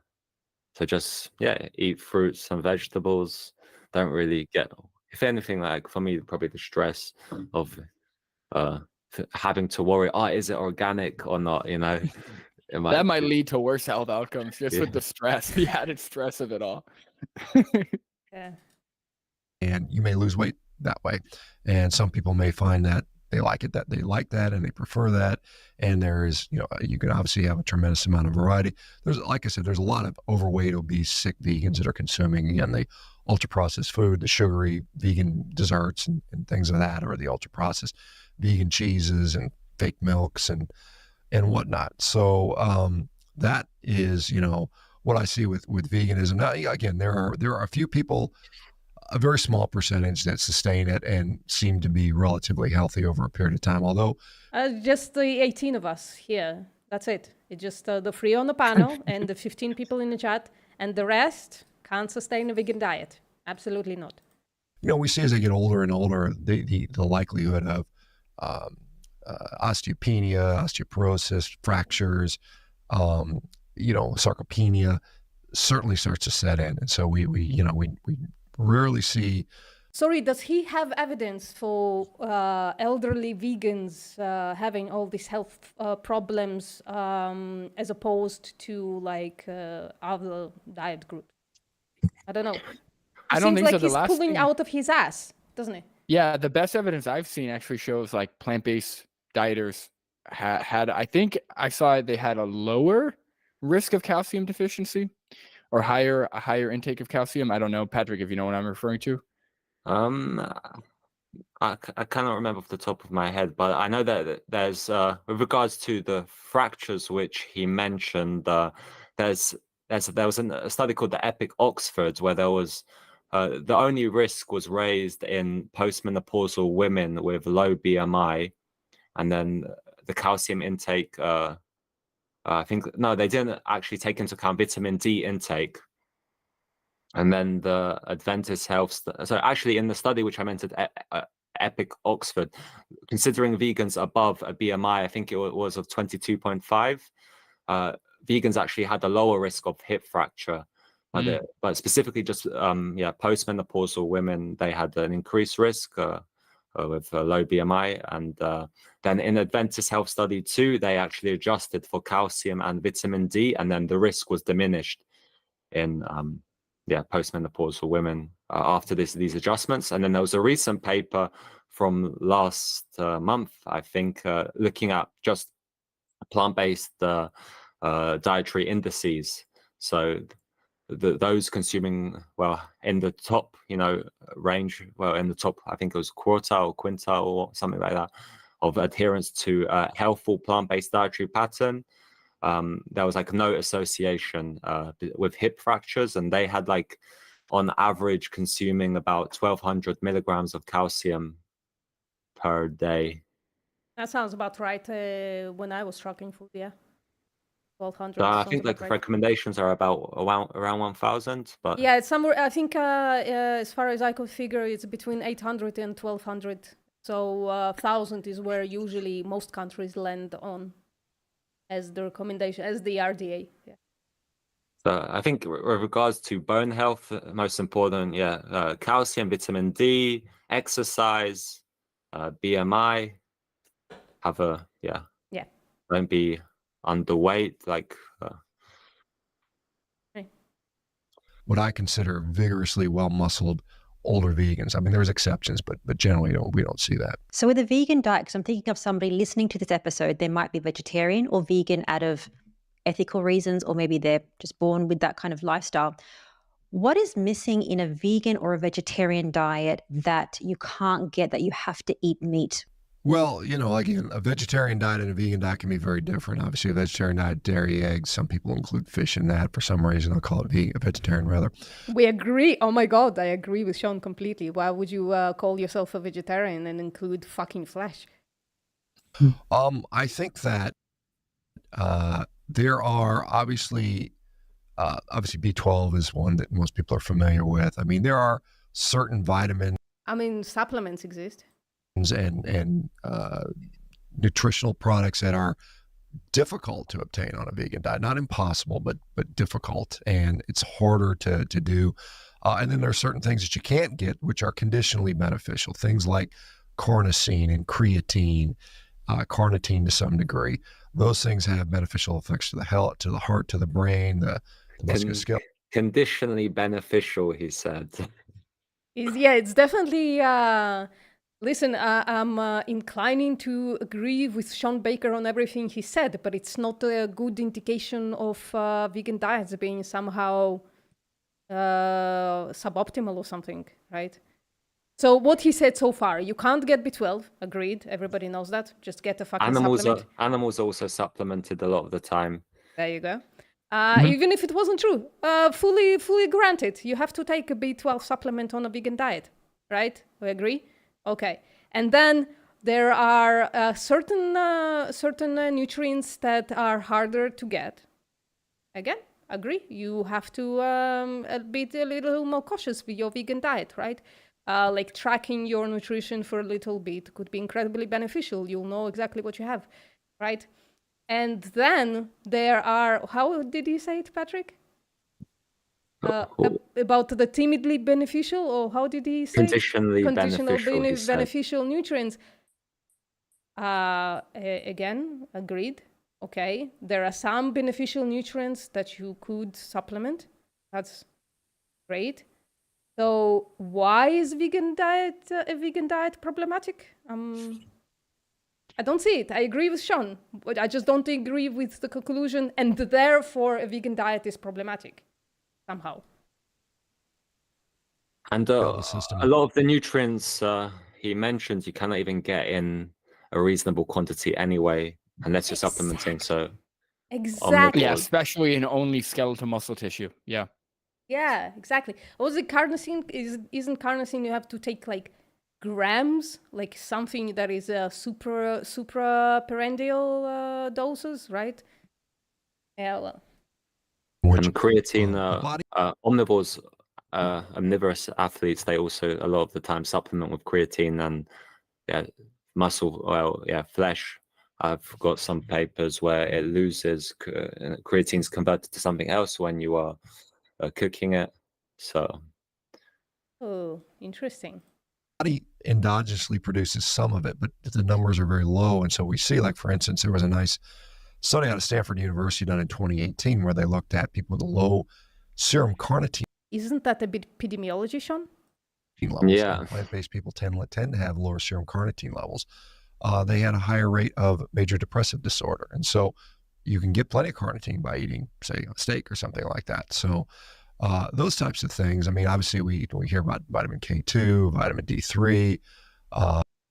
Go. K2D3. You have any so results? K2, the MK4 is not really well absorbed compared to MK7, which is a natto, which most vegans don't really eat natto anyway. I've tried it a few times, and there's some research suggesting that the gut can produce vitamin K2. And D3 I've got Well. right here, guys. It's a light chain D3, right? A vegan D3, right there. And vitamin D2 also does raise vitamin D levels, just not as efficiently as vitamin D3. Yeah, and they put that stuff in all the milks, don't they? And in cereal, right? If it's a vegan cereal. Yeah. Usually, you know. I feel like if it's a vegan cereal, usually they don't do D3. Yeah, they just do 'cause they D2 have usually, yeah, because it's cheaper. Yeah. D3, vegan D3 is a bit more expensive for companies. So Yeah, but the milks for sure. Yeah. yeah. But there's zinc, is just zinc, leucine, light. Is zinc a problem? Nope. Just take a multivitamin. Everything's in a multivitamin. Almost. Well, it depends on the vitamin, but you could find multivitamins that have literally everything you need. You could find some that have 10 vitamins and minerals. You could find some that have 4. You could have 5, have like singular multivitamins. It just get what you need. That's all. Yeah. But there's zinc, is just zinc, leucine, lysine, all these amino acids which are indispensable and very important. I mean, there's leucine is kind of like the trigger for muscle protein synthesis, and it's harder to get on. The isolated protein source of the highest leucine content, if I remember correctly, it's corn protein. Oh yeah. I remember that. Yeah. So, before zinc, also I've seen papers in which like zinc status is kind of unreliable to measure, but I've also got a paper of vegans with zinc, the biomarker in the reference range. Guys, I gotta be right back, but you could keep playing it. All right. So do your thing. It's not that you can't get it, but it's just harder to. And so unless you are very diligent and you supplement adequately, and they're finding out more and more, that more and more supplements are being added. Like recently, taurine was discovered as a product that's found exclusively in meat. That taurine is found exclusively in meat? Patrick? I think maybe in a greater quantity. Yeah. But exclusively in meat. First time I hear about that, sounds just like something again that he pulled out of his ass. Yeah. Yeah. Or Red Bull. I don't think so. Like I think I've read some plant foods having some taurine, but I'm not too sure. Do you know? No. So I'm just maybe I'll have a look while we play the video. All right.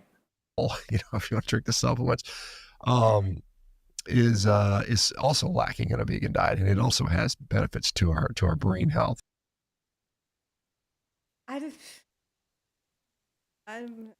And I'm just gonna continue playing while you're looking for it. And so you're finding No, I out think that- I think the body can make taurine itself, right?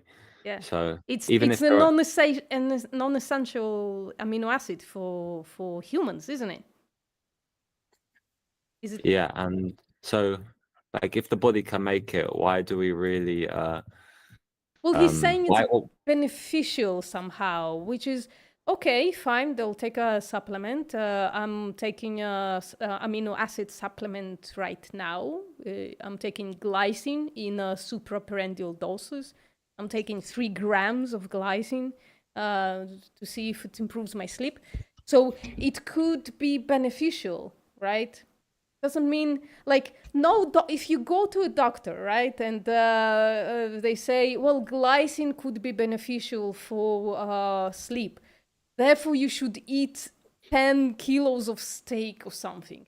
No, they'll point you to a fucking supplement, right? Even if you go to a doctor and you find out that your B12 status is low, like it would be a terrible fucking like I haven't met a doctor so far who would say, well, therefore you should eat a steak, right? All the B12 deficiency papers, the solution is to take a fucking supplement, because supplementing is the best way to avoid deficiency or get yourself out of deficiency, or take doses that are higher than what you can get in a diet, right?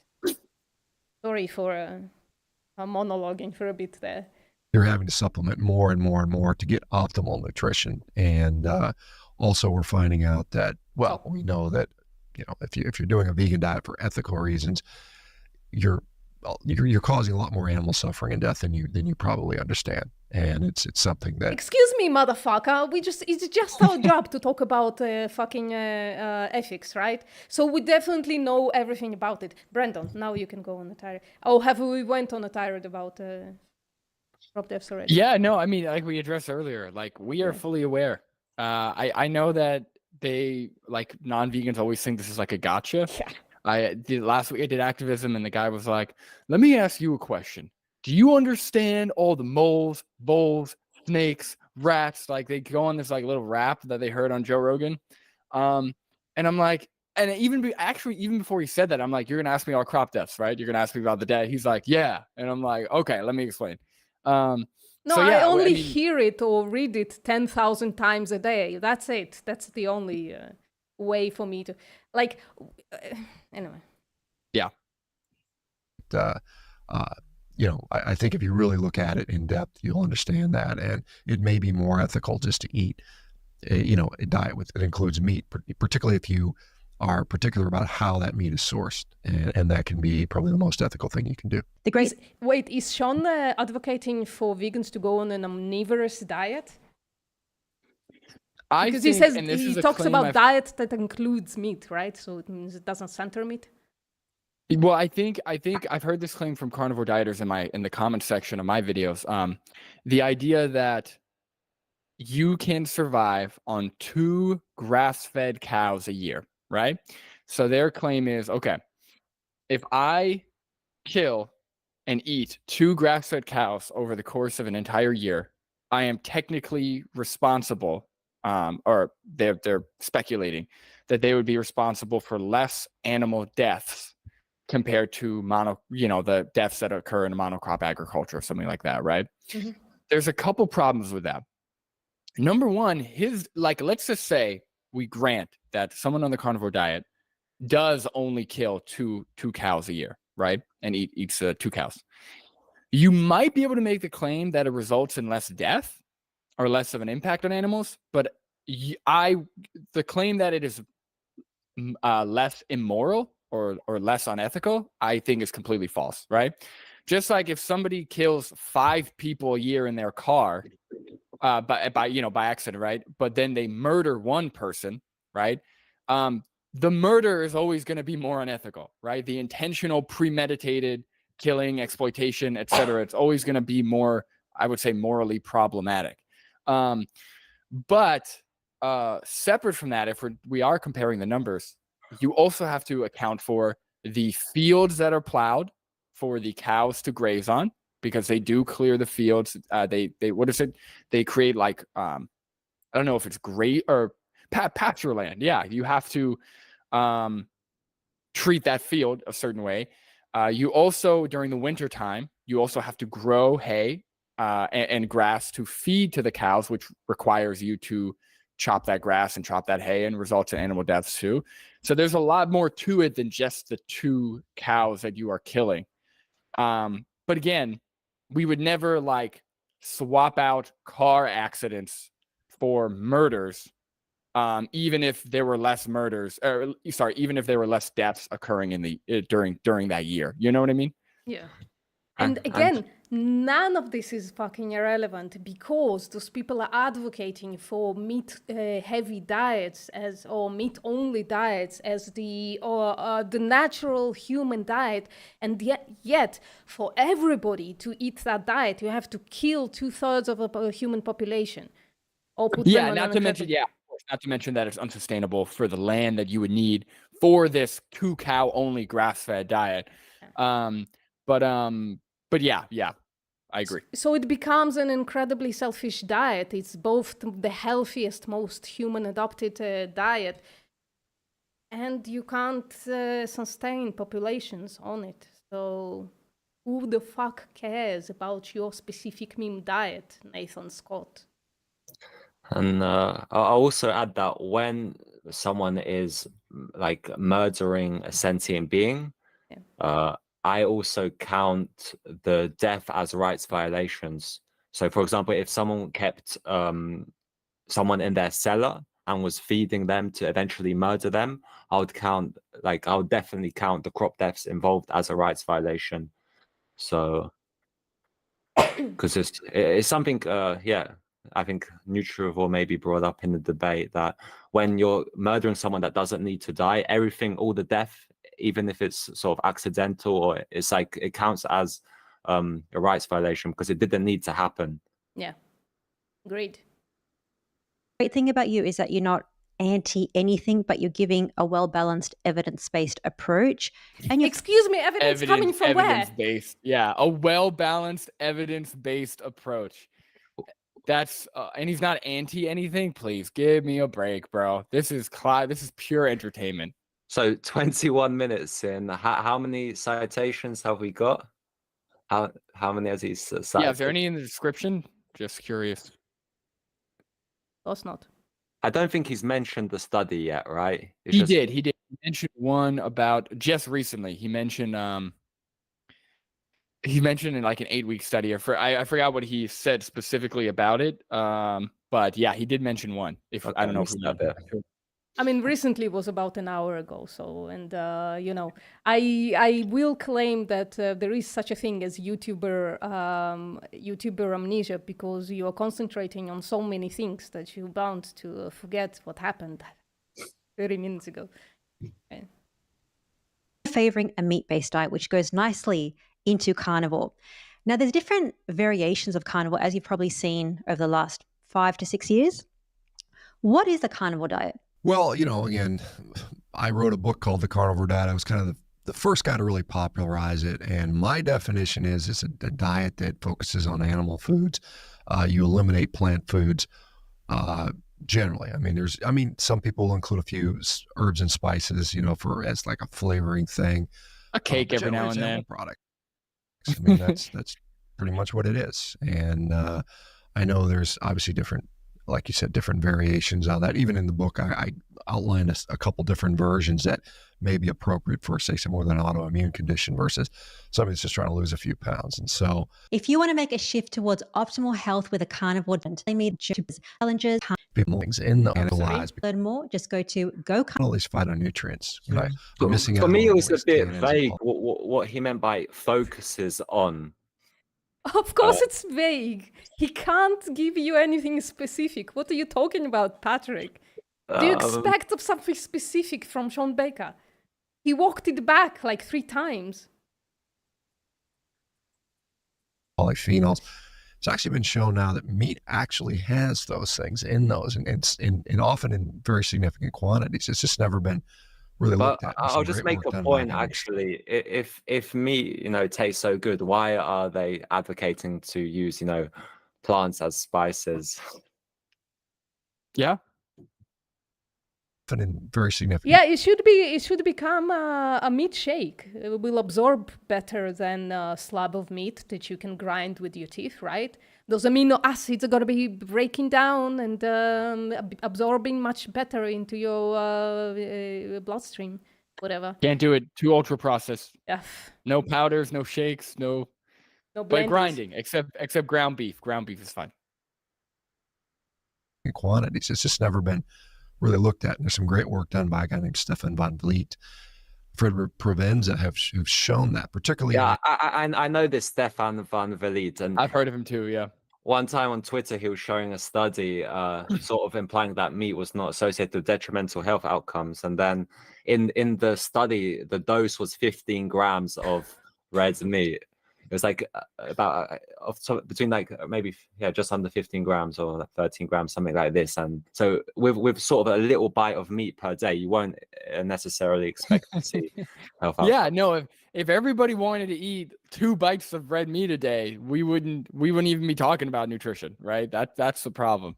So not only is it a great idea for Shawn to talk about any kind of nutritional study after he dogpiled on it, it's also completely useless to quote a study that the dose responses do 15 grams of meat and then extrapolate those findings on a carnivore diet when they basically eat like 1.5 pounds of meat a day, right? The big ones. Yeah, I don't think he's mentioning that specific study. I'm just saying that this person is also sort of the carnivore community love to quote Stefan van Vliet. Yeah, so the first point at least is sand. So animals that are fed a diverse forage, they have a tremendous amount of these so-called healthy phytonutrients that are in them. So you do tend to get that on a meat-based diet, particularly if you're eating whole cuts of meat. I mean, it's a really reasonable way to get that. Why is it particular to whole cuts of meat? If an animal is fed forage and therefore it has phytonutrients in it, why does it matter if it's a whole cut or mince? Because the chopping, right? Yeah. Every time you break a big piece into smaller pieces, ultra processed immediately leads to worse health outcomes. Talking about whole cuts of meat and doing a carnivore diet, eating an animal-based diet. What do you think about processed meats? Because the World Health Organization says processed meat is a class 2 carcinogen. It's going to cause colon cancer. There's so many people that are going to see that. Yeah, it's class 1, isn't it? Mm-hmm. The processed meat is class 1. It's the red meat is class 2A.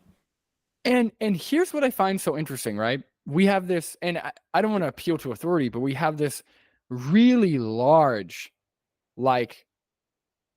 health organization that put processed meats into the category where it literally says most likely causes cancer or something, right? It's pretty much saying this causes cancer, guys. Like look out for it.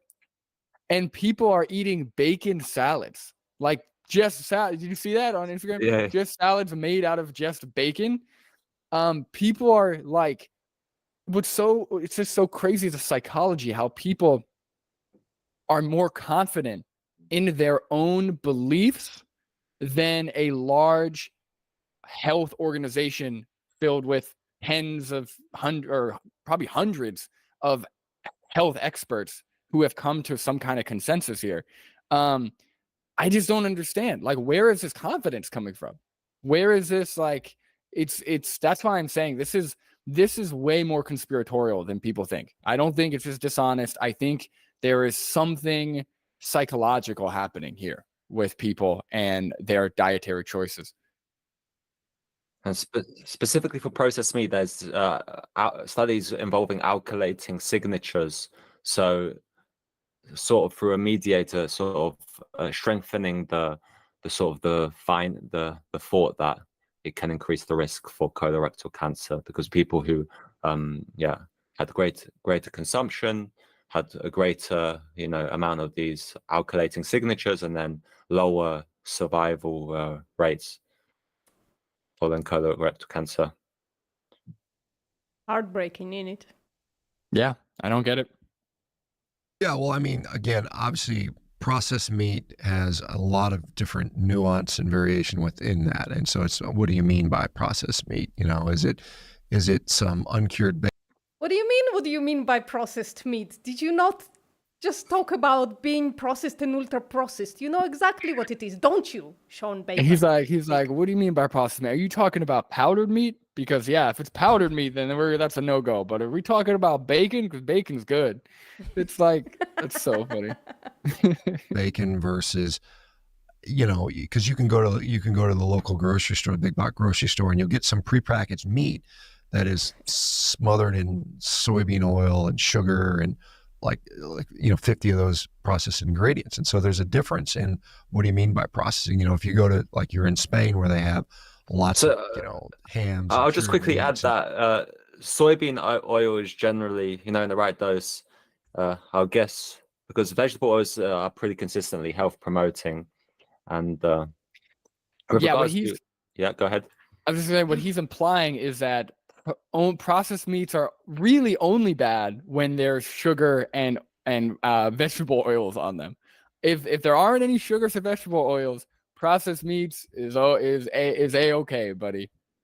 That is so silly. Yeah, all right.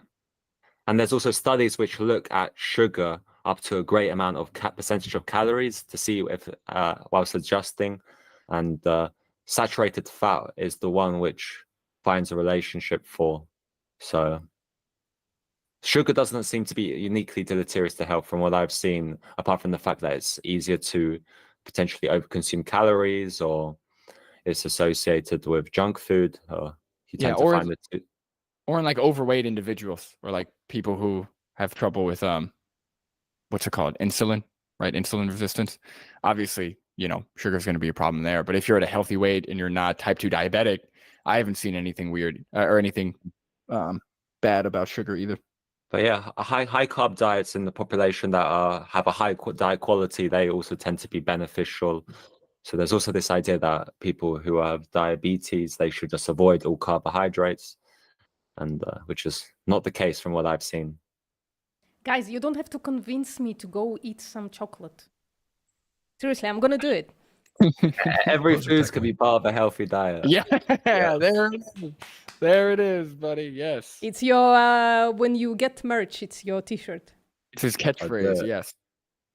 Process, but if they're done kind of in an older style where it's limited ingredients, maybe to some seasonings and some salt, I think that's a different picture altogether. And if we look at again, World Health Organization back in 2015 via the IARC, the International Association of Research on Cancer, had a 22-member panel where they concluded that, processed meat was a class 1 carcinogen, unprocessed was class 2. That decision was not unanimous. About a third of the people on that panel said, no, that's not correct. They threw out all the evidence that would discount that. And, subsequently there has been a huge... I wonder if even if this is this recaption of things is true, I wonder what they threw the evidence against it for. Yeah, I don't think that's a correct characterization. I don't think they threw out the evidence. I think there was probably stronger evidence associating processed meat with increased risk of cancer. And 2/3 of the panel agreed with the stronger evidence, or at least followed the stronger evidence. I don't think it's not like 2/3 was like, no, we're just going to throw out whatever the 1/3 is saying. Again, he's like framing it like the 99% versus the 1%, like he's the 1% fighting for the truth, which just isn't true. Yeah, and why is he not critiquing the data, as rather than coming with all these different sort of mental gymnastics? And there's a paper in 2018 also by Schwimmschackle also finding, even after this date, there's still more findings being reproduced to support this this hypothesis. Only Shawn knows. A huge amount of research that has shown that is not necessarily show. I mean, the group he just made that up. Organization Real. He just made. I 2019 think he showed- just made that up. He starts stumbling. Like I feel like he knew he lied. a little He's bit there. citing something here. That's good. Okay. that Washington University, looking at the burden of disease study, showed that the data that has been based upon is very weak. It's just extremely weak evidence. It doesn't really have a strong signal, so it can be sort of thought of as it's weak evidence. The other thing is, You know that? I don't know what he means by weak evidence here, like or strong signal. Like I don't know what. Like I'll need to get more clarity on that Well, because strong signal. Is he talking about some kind of epigenetic evidence? Could it be? Because I know in epigenetics, which is a lab that I work for, they talk about signals. So I don't know. I think it could be something to the relative risk ratio is not high enough or something like this. So Also, is he talking about processed meats or is he talking about regular meats? Like, No, is he it's- talking about? Processed for now, I think. Is he okay?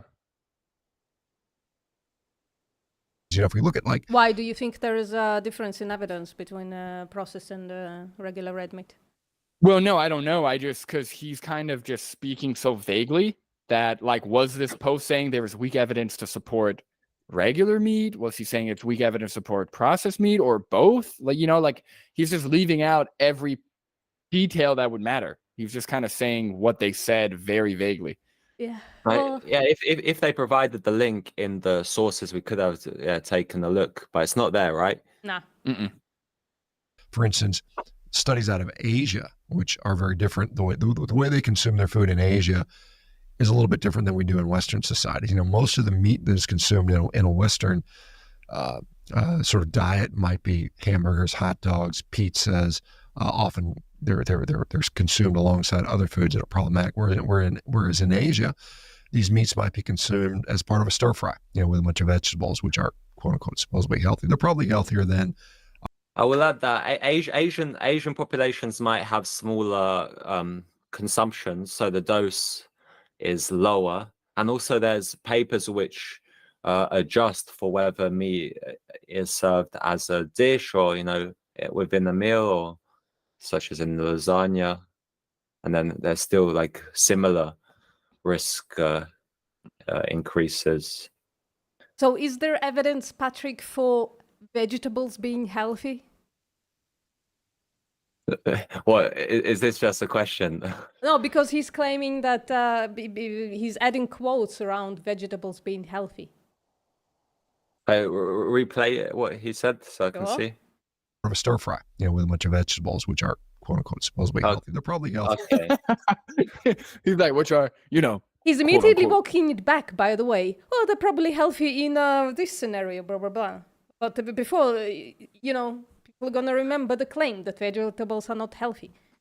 But Patrick, yes.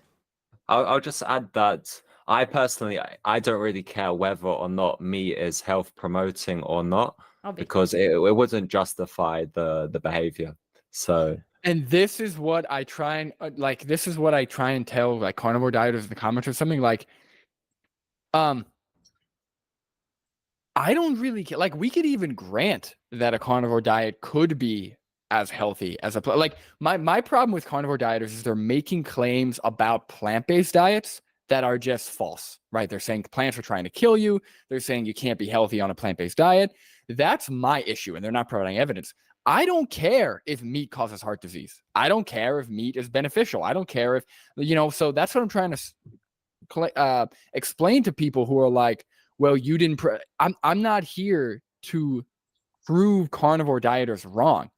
I would, if you're going to say that plant-based diets can't be healthy, you need to provide evidence, number one. And also, if we grant that both diets could be equally as healthy, there are so many reasons to choose a plant-based diet over a carnivore diet, right? Yep. Ethical, environmental, sustained. Well, I guess that's environmental, but you know what I mean? zoonotic diseases, right. as well. So that's the thing is, that's such a great point, Patrick, because like, we don't care if meat's healthy. Like meat, let's say meat is the healthiest thing since, well, I was going to say since sliced bread, but you know what I mean? Let's say meat's super healthy. Doesn't really matter because we can be healthy on a plant-based diet. And that's ultimately all I care about to make my decision. Like, can meat be part of a healthy diet? Yes.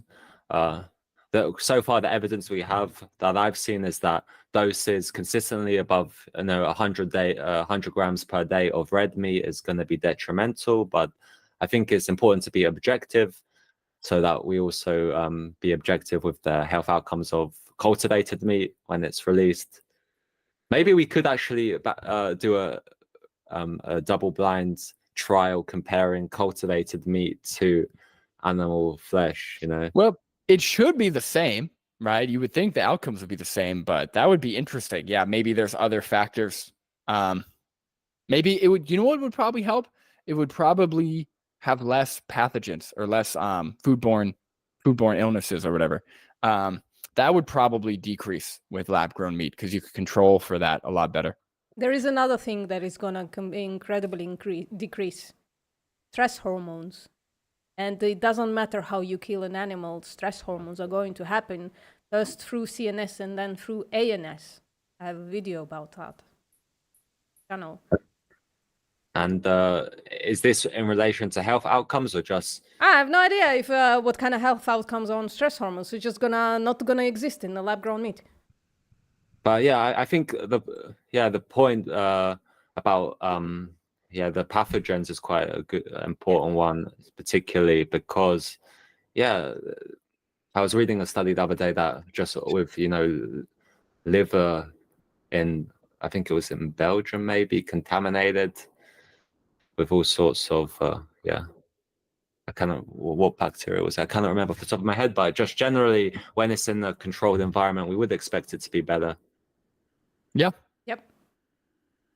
Healthier than obviously a Coke and French fries or something like that. So, there's a nice study out of Asia, was produced, I think, in 2019 or 2018, where they showed that, all the data out of Asian studies don't really show a relationship to any type of meat, whether it's processed or unprocessed, and increased risk of colorectal cancer. I've cited that study many, many times. And so that was out of Korea, by the way. So it's one of those things where, again, it depends. What do you mean by process? What's it processed with? And I think that's really the issue, quite honestly, and how we consume our meat in general. Okay, so when it comes to... I would be interested to see whether that study had a dose of more than 100 grams per day. I was going to say, to Patrick's point that he said earlier, Asian countries usually have a lower consumption, at least compared to the US. So they're pretty high in soy and plant-based food in general. So yeah, that's a good point. I think if we looked at a study, I would probably expect to see a much lower dose compared to what we see in the US or other countries. But yeah, guys, I'm sort of running out of time here. I'm probably going to have to get going. So either you two, you can continue, or we can sort of do a part 2, or if you feel like it's worth it, another time. I don't know. I think this created many interesting not conversations, but many interesting ways to mitigate all the strange information we just heard. So I'm for part 2, but we can... I'm for part 2. We're like exactly halfway too, so I'm down for part 2. Yeah. I was about, Patrick, as you said it, I was about to say as well that maybe it's time to, round it out. Yeah. Vegan Gaze is here. Vegan Gaze, you're late. Unfortunately, we're going to have to move to part 2, maybe next week. But maybe Vegan Gaze is going live soon, so, So just to summarize this, this first half of the, lots of conspiratorial thinking. Very little evidence or reference to studies. And if there is reference, he doesn't even say he doesn't say the title of the study, doesn't say anything specific about the methodology or really the outcomes. He just kind of references a study that is related to what he's talking about, but not really anything conclusive. So that's interesting. And let's not forget that he started this interview with completely dismissing all nutritional evidence. So I'm just not sure why he's talking about nutritional evidence at all. I mean, that's a direct contradiction. He's saying that epidemiology is and is not effective for, researching nutrition. So it's already a contradiction there. So yeah, I don't get it, but I'm demonization of powdered foods as well. Come on, man. What do And- powdered foods do? I had some Fun Dip the other day, which is, have you guys ever had Fun Dip? Do you guys have Fun Dip where you guys are? No, what is that? Okay. So I grew up eating Fun Dip, and Fun Dip is a candy, okay? It comes with a stick that's edible. And a so it's powder, like a and like a sugary Yes. powder, right? Yeah. and you dip the stick into the powder, and it's somehow like really good. But according to Shawn Baker, I can't eat that anymore. So guys, I'm taking out powder out of my life. No more Fun Dip. Brandon, I hope you can survive this. But All right. I'll Let's see. add quickly to your point about him providing no title, no author, for example, so we can't fact check. I think it's very important for podcasters to get the sources of who they're interviewing. So I'm not sure, what was the name of the person whose podcast this was? 5 Minute Body, I think, is the name of the channel. I'm not sure what the name of the person is. I think it's the responsibility of the person hosting to make sure that their guest provides the studies and that they can provide it for the viewers to read. Especially if you're going to say that something is evidence-based. Like, it's one thing if you're shooting the shit, just having a casual conversation, okay, speculating, going off of your expertise, that's fine, right? Obviously, that's fine. But when you're saying that something is evidence-based, I would expect to see the evidence that you're referring to. That seems very irresponsible. Yeah. All right. Well, guys, everybody in the chat, thank you for coming. Thank you for commenting. Thank you, everybody. Thanks everyone for joining. Yeah. See you next time.